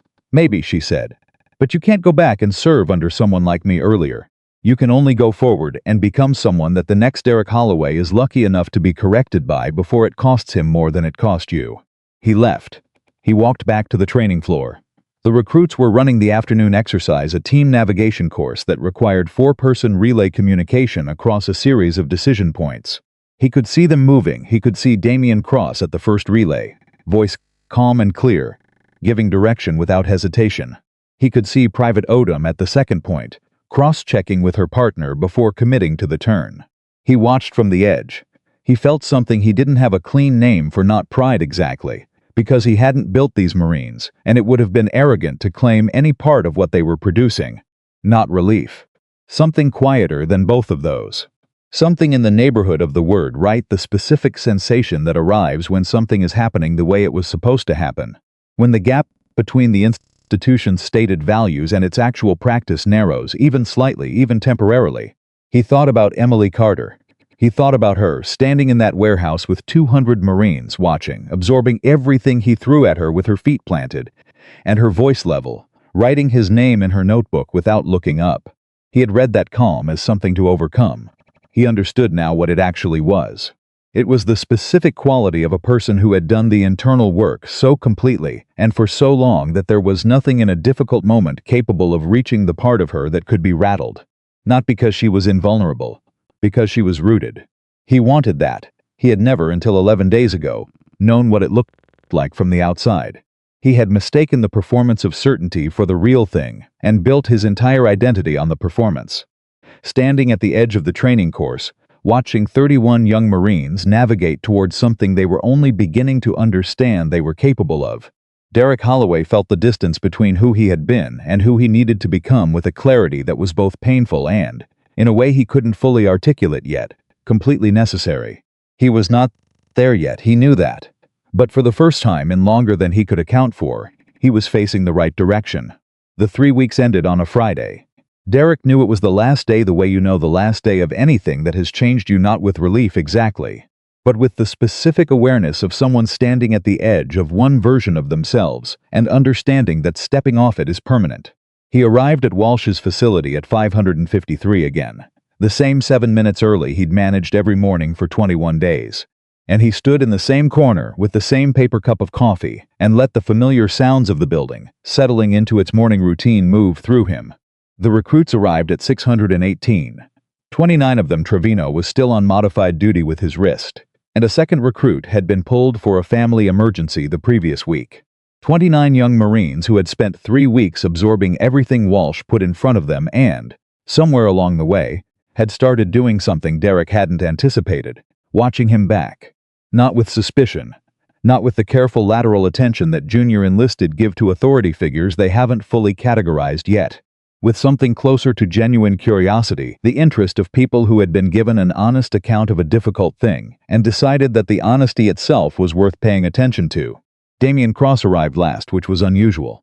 He slid into his position in the second row and caught Derek's eye across the room and gave him a single nod, the specific nod that people exchange when they have agreed, without discussing it, that something significant is happening. Walsh ran the morning session the way she ran every morning session, methodically, with the precise attention of someone who understood that the difference between a good training day and a great one often came down to whether the instructor was actually present or simply executing a curriculum. She was always present. Derek had spent 21 days learning what that looked like in practice, and the lesson was continuous. At 1100, she called a break. She walked to Derek at the edge of the room. "Last day," she said. "Yes." She looked at him the way she'd looked at him on day one, the read, the assessment, the specific quality of attention that doesn't perform warmth but carries it anyway.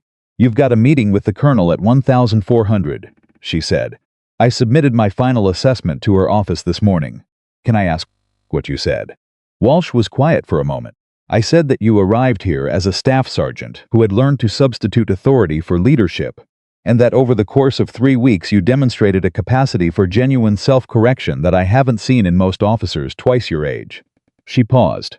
"I also said that what you did on day 11 in front of that group, without rank, without any of the machinery you'd been relying on, was one of the more honest pieces of leadership I've observed in 4 years running this program." Derek was quiet. "I also said," Walsh continued, "that none of that erases the pattern in your record or the incident that put you here. I said both things were true simultaneously and that the colonel would need to weigh them, and that I trusted her to do that accurately." She paused. Because nodded slowly.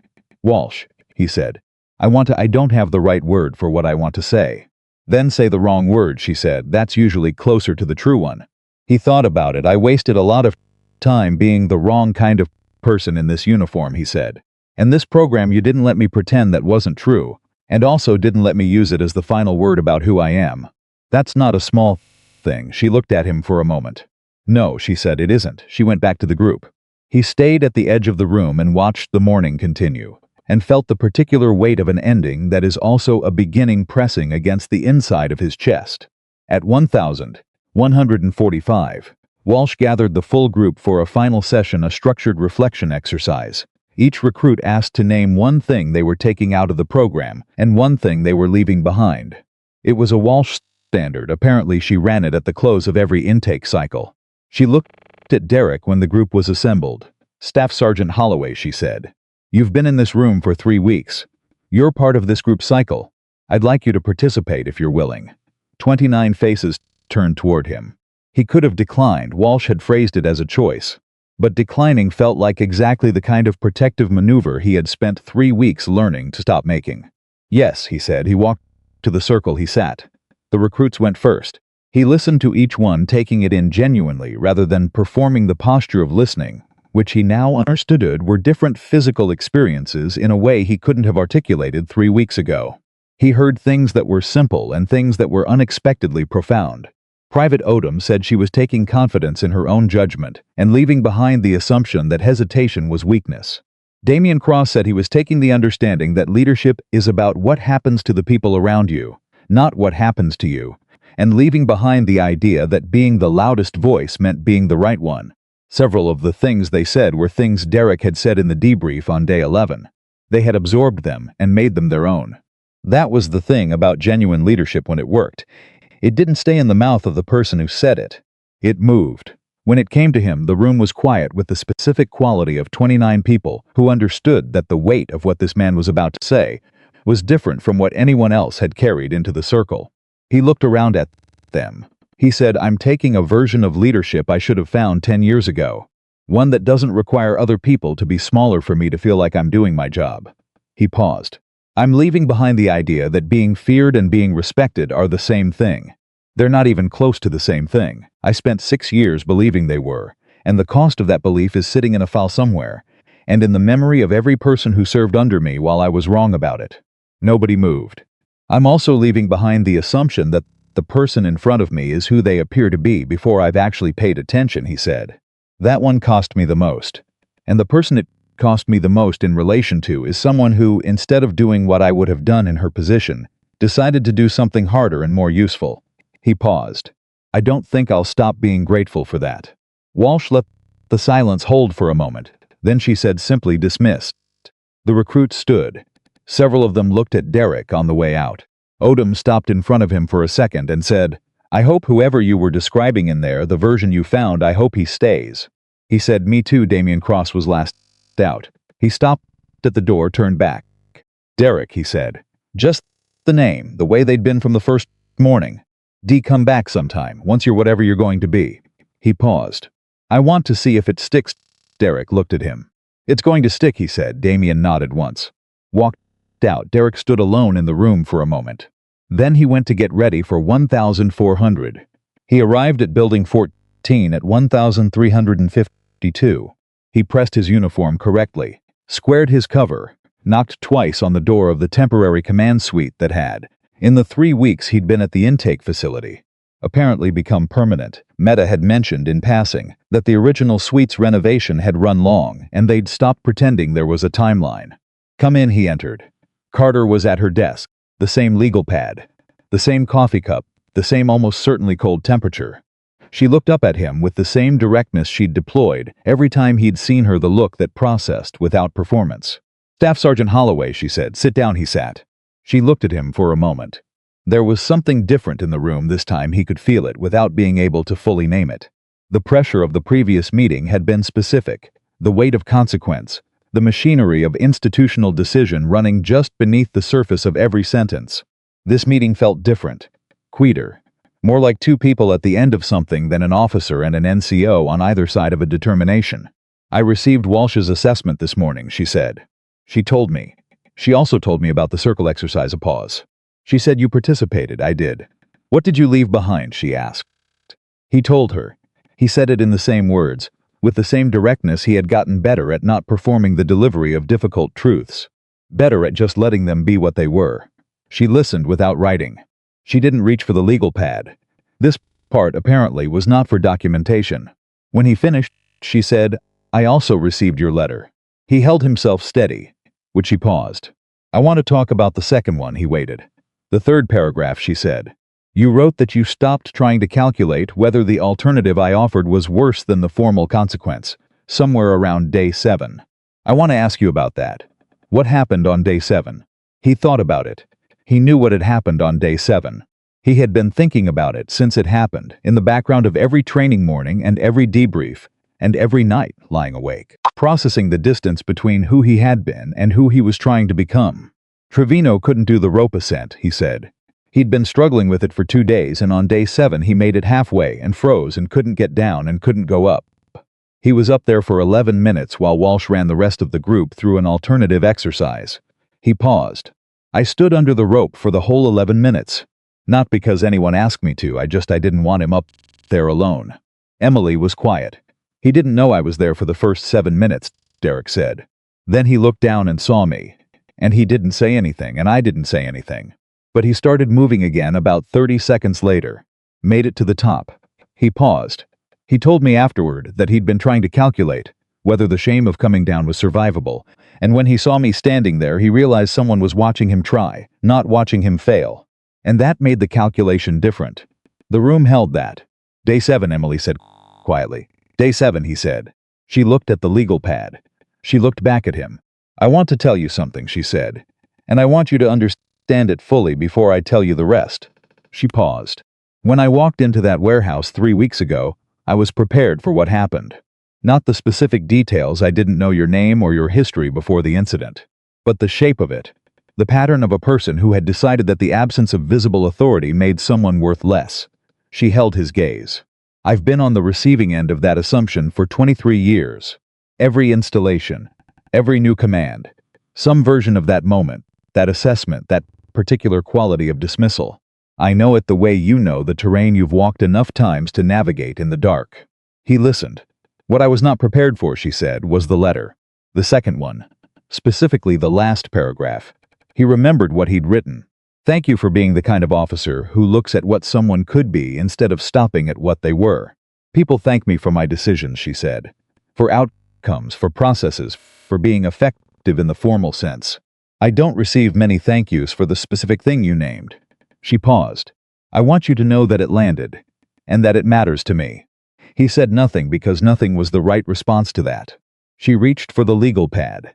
The formal assessment, she said, and her voice shifted back into its professional register, not coldly, but with the specific clarity of someone who knows when the personal portion of a conversation has completed. I am closing the command discretion process without initiating formal review proceedings. The incident will remain in your permanent record as a documented event. Walsh's assessment will be attached to it. My own assessment will be attached to it. She looked at him. My assessment describes a Marine who demonstrated a significant failure of judgment, a documented pattern of leadership conduct that caused measurable harm to the careers of Marines under his authority, and a subsequent 3-week period of demonstrated genuine corrective action that I assess as credible and substantive. She paused. It also describes what happened on day 11. Walsh told you. Walsh told me. She set the pen down. The recruits you debriefed that day, 3 of them submitted unsolicited written observations to Walsh after the session. In 13 years of running intake programs, Walsh told me she has never received unsolicited written observations from recruits after a debrief. Something moved in Derek's chest. What did they say? That you were the first person in 6 weeks of training who explained a failure of leadership by using yourself as the example, Emily said. And that it made the concept real in a way that theory hadn't. She paused. One of them wrote, and I'm going to quote this directly because it deserves to be said exactly as she wrote it. I think he came here to learn something, but I think we learned more. He pressed his mouth into a line. Private Odom, he said. Private Odom. The room was quiet. Then Emily said, I'm also recommending you for a formal leadership mentorship role within the installation's NCO development program. Voluntary participation. If you accept, you would work with Gunnery Sergeant Walsh on a modified version of the intake debrief structure, focused specifically on ethical leadership, and the difference between compliance-based and trust-based command cultures. She looked at him steadily. This is not a requirement. It is not part of any formal remediation. It is a recommendation based on what I have over the last 3 weeks, and you are free to decline it. He stared at her. Why, he said. She looked at him. Because what happened in that circle on day 11 shouldn't happen once, and then disappear, she said. Because you have something to offer now that you didn't have 3 weeks ago, and the institution that produced your pattern is also the institution that produced 31 recruits who need to learn differently. And because, she paused, because the best use of a person who has genuinely understood where they went wrong is not to put them on a shelf. It's to put them to work. He sat with that. I'll accept, he said. Good, she made a note. He stood. He put his cover under his arm. He looked at her across the desk, the colonel, who had walked into a warehouse in workout clothes and written his name in a notebook without looking up, who had let herself be escorted out of a building by a PFC because she had already decided what came next and didn't need to rush it. Colonel Carter, he said. She looked up. The morning in the warehouse, he said. When I pushed you, there was a moment right after before the command team came in when you had the whole room watching. You could have said anything. You could have named your rank right then and ended it in 30 seconds. He paused. Why didn't you? She held his gaze. Because ending it in 30 seconds would have been about me, she said. About restoring my dignity in the fastest available way. And that would have been satisfying. She paused. But it wouldn't have been useful. Not to you, not to the 200 Marines watching, not to the institution I came here to improve. She let a beat pass. I've had 23 years to learn that the difference between what satisfies you and what changes something is often the difference between who you are in a private moment and who you choose to be when it costs you. He stood with that for a moment. Then he nodded, slowly. Completely. He said, I'm going to spend the rest of my career trying to understand that difference the way you do. She looked at him. I know, she said. That's why I'm not worried about you. He left. She listened to his footsteps go down the hall. Then she sat back and looked at the legal pad, at the 5 words, not an accident. Correctable happening. She picked up the pen. She wrote a 6th word. Done. Not in the sense of finished. In the sense of completed, the specific wholeness that a thing achieves when it becomes what it was supposed to be. She set the pen down.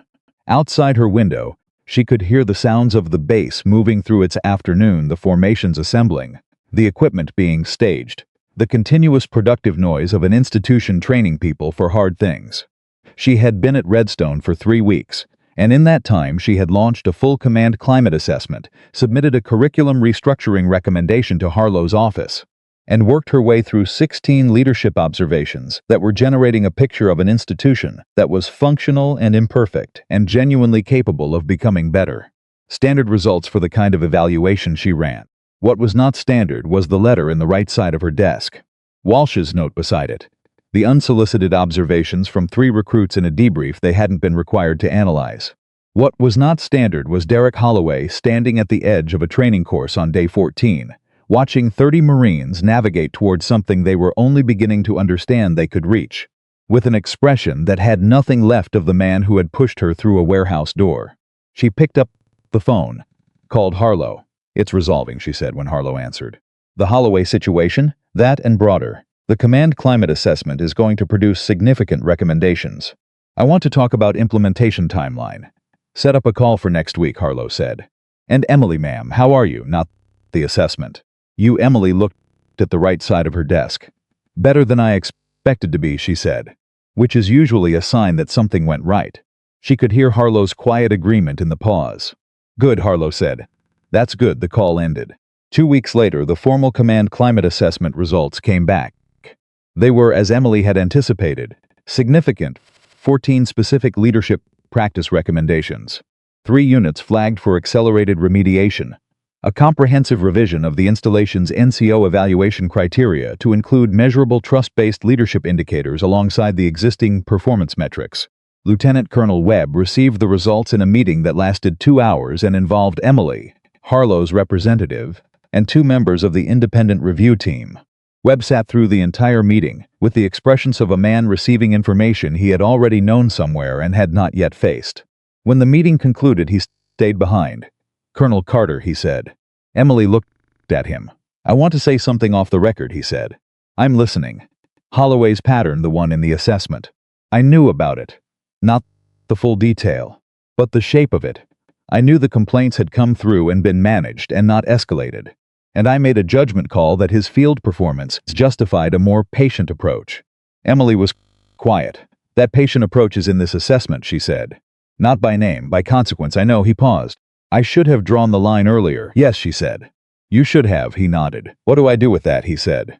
She looked at him steadily. The same thing Holloway is doing, she said. You don't get to go back. You get to go forward differently. The question is whether you take this assessment as accountability or as paperwork.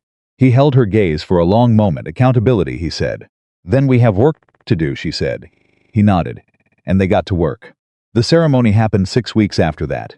It was not a large ceremony. Camp Redstone held them regularly. Promotions, commendations, program completions, the steady rhythmic marking of institutional progress. This one was a combined event.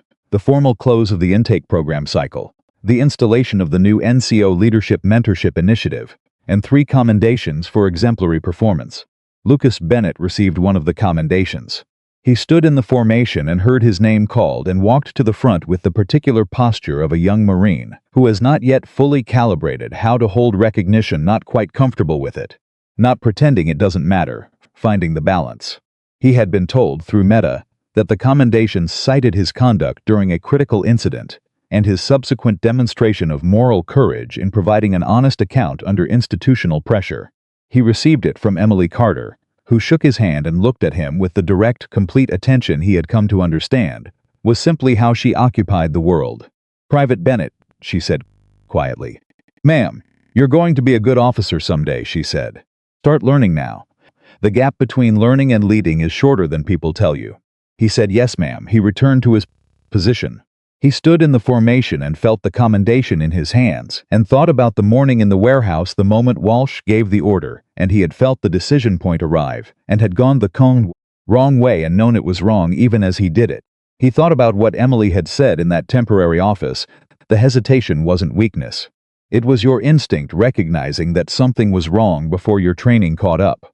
He had been carrying that for 6 weeks. He intended to carry it considerably longer. Sergeant Maria Fuentes stood in the second row of the formation. She had watched the full trajectory of the 6 weeks, the warehouse morning, the quiet days of Derek's absence, the intake program, the assessment, the ceremony, with the particular attention of someone whose job had trained her to observe systems under stress and track what they revealed. She had seen institutions respond to difficult incidents before. Usually the response was management, the minimum necessary intervention to prevent further visible damage, applied with the specific care of people protecting the structure rather than the people inside it.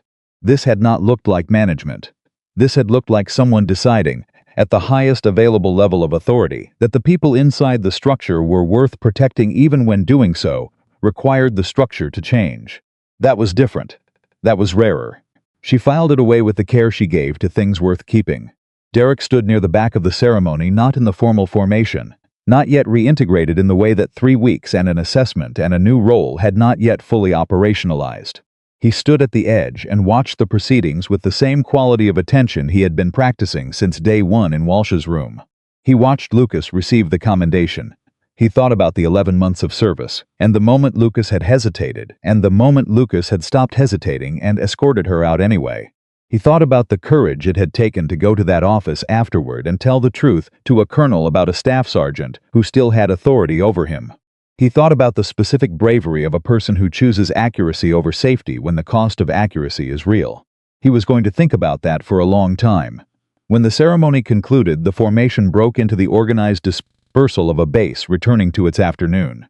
Emily worked the room briefly, the specific efficiency of a senior officer managing the social architecture of a formal event without losing time to it. She spoke to Webb, to Harlow's representative, to 2 of the commended Marines. She made her way to Derek last. Not by accident, he saw her coming and held his position. She stopped in front of him. Around them, the event was dispersing, people moving past, conversations beginning and ending. The specific noise of a gathering that has served its purpose and is releasing its participants back into the day. "Staff Sergeant Holloway," she said. "Colonel Carter." She looked at him. "How does it feel?" she said. He considered the question.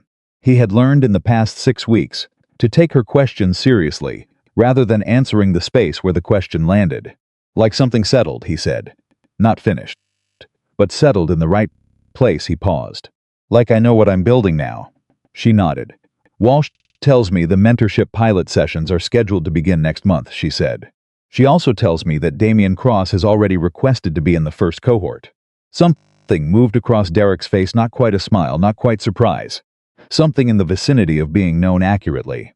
"He would," Derek said. Emily looked at him for a moment. "I want to ask you something," she said. "And I want you to answer it the way you've been answering things for the last 6 weeks.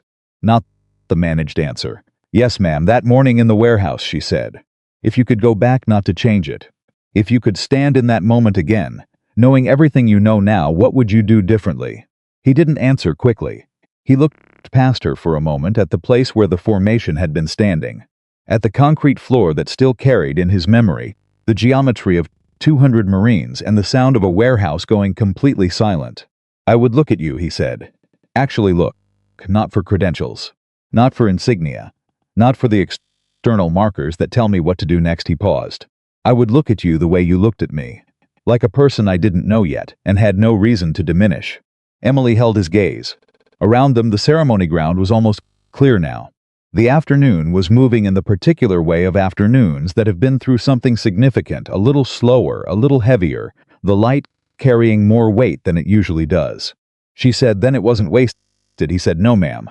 Not one day of it." She held out her hand. He shook it, not the automatic gesture of institutional courtesy. but the specific handshake of two people who have come through something difficult on opposite sides of it and arrived, against reasonable odds, at mutual respect.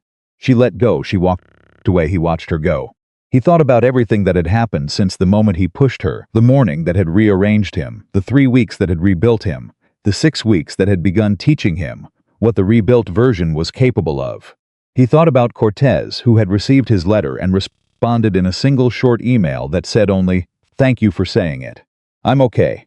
I hope you are too." He thought about Walsh and Damien and Odom and Trevino and Lucas Bennett holding a commendation with the posture of a young Marine learning how to carry recognition. He thought about Emily Carter, standing in a warehouse with 200 witnesses, absorbing everything he threw at her, writing his name in a notebook without looking up. He understood it now, what she had been doing in that moment. She had not been waiting for the situation to resolve. She had been doing exactly what she was doing in every moment that followed, holding the full weight of what was happening and deciding, with complete deliberateness, to make it into something worth the cost. That was leadership, not the performance of it, not the institutional machinery of it. The real thing, the daily, unglamorous, demanding work of choosing what you build with what you're given. Even when what you're given is the worst morning of someone else's career and your own moment of public humiliation and 200 people watching to see what you do next. The real thing was showing up to that moment without armor, looking at the person in front of you, and deciding they were worth what it cost to see them clearly. Derek Holloway walked away from the ceremony ground into the afternoon, and for the first time in 6 years in this uniform, he knew exactly what kind of leader he was going to be. Not the kind who fills the room with his own authority until there is no space for anyone else to breathe. The kind who walks in and makes the room larger. The woman nobody saw coming had made him into that, not by destroying him, not by managing him, not by applying the minimum necessary intervention and filing the paperwork. By believing, when she had no obligation to, that what he could become was worth more than what she could have done to him. And that belief, offered once freely, at genuine personal cost, that was the thing Derek Holloway carried out of Camp Redstone and into every room he entered for the rest of his career. The strongest person in that warehouse was never the one with the highest rank. She was the one who had the power to end him and chose to build him instead.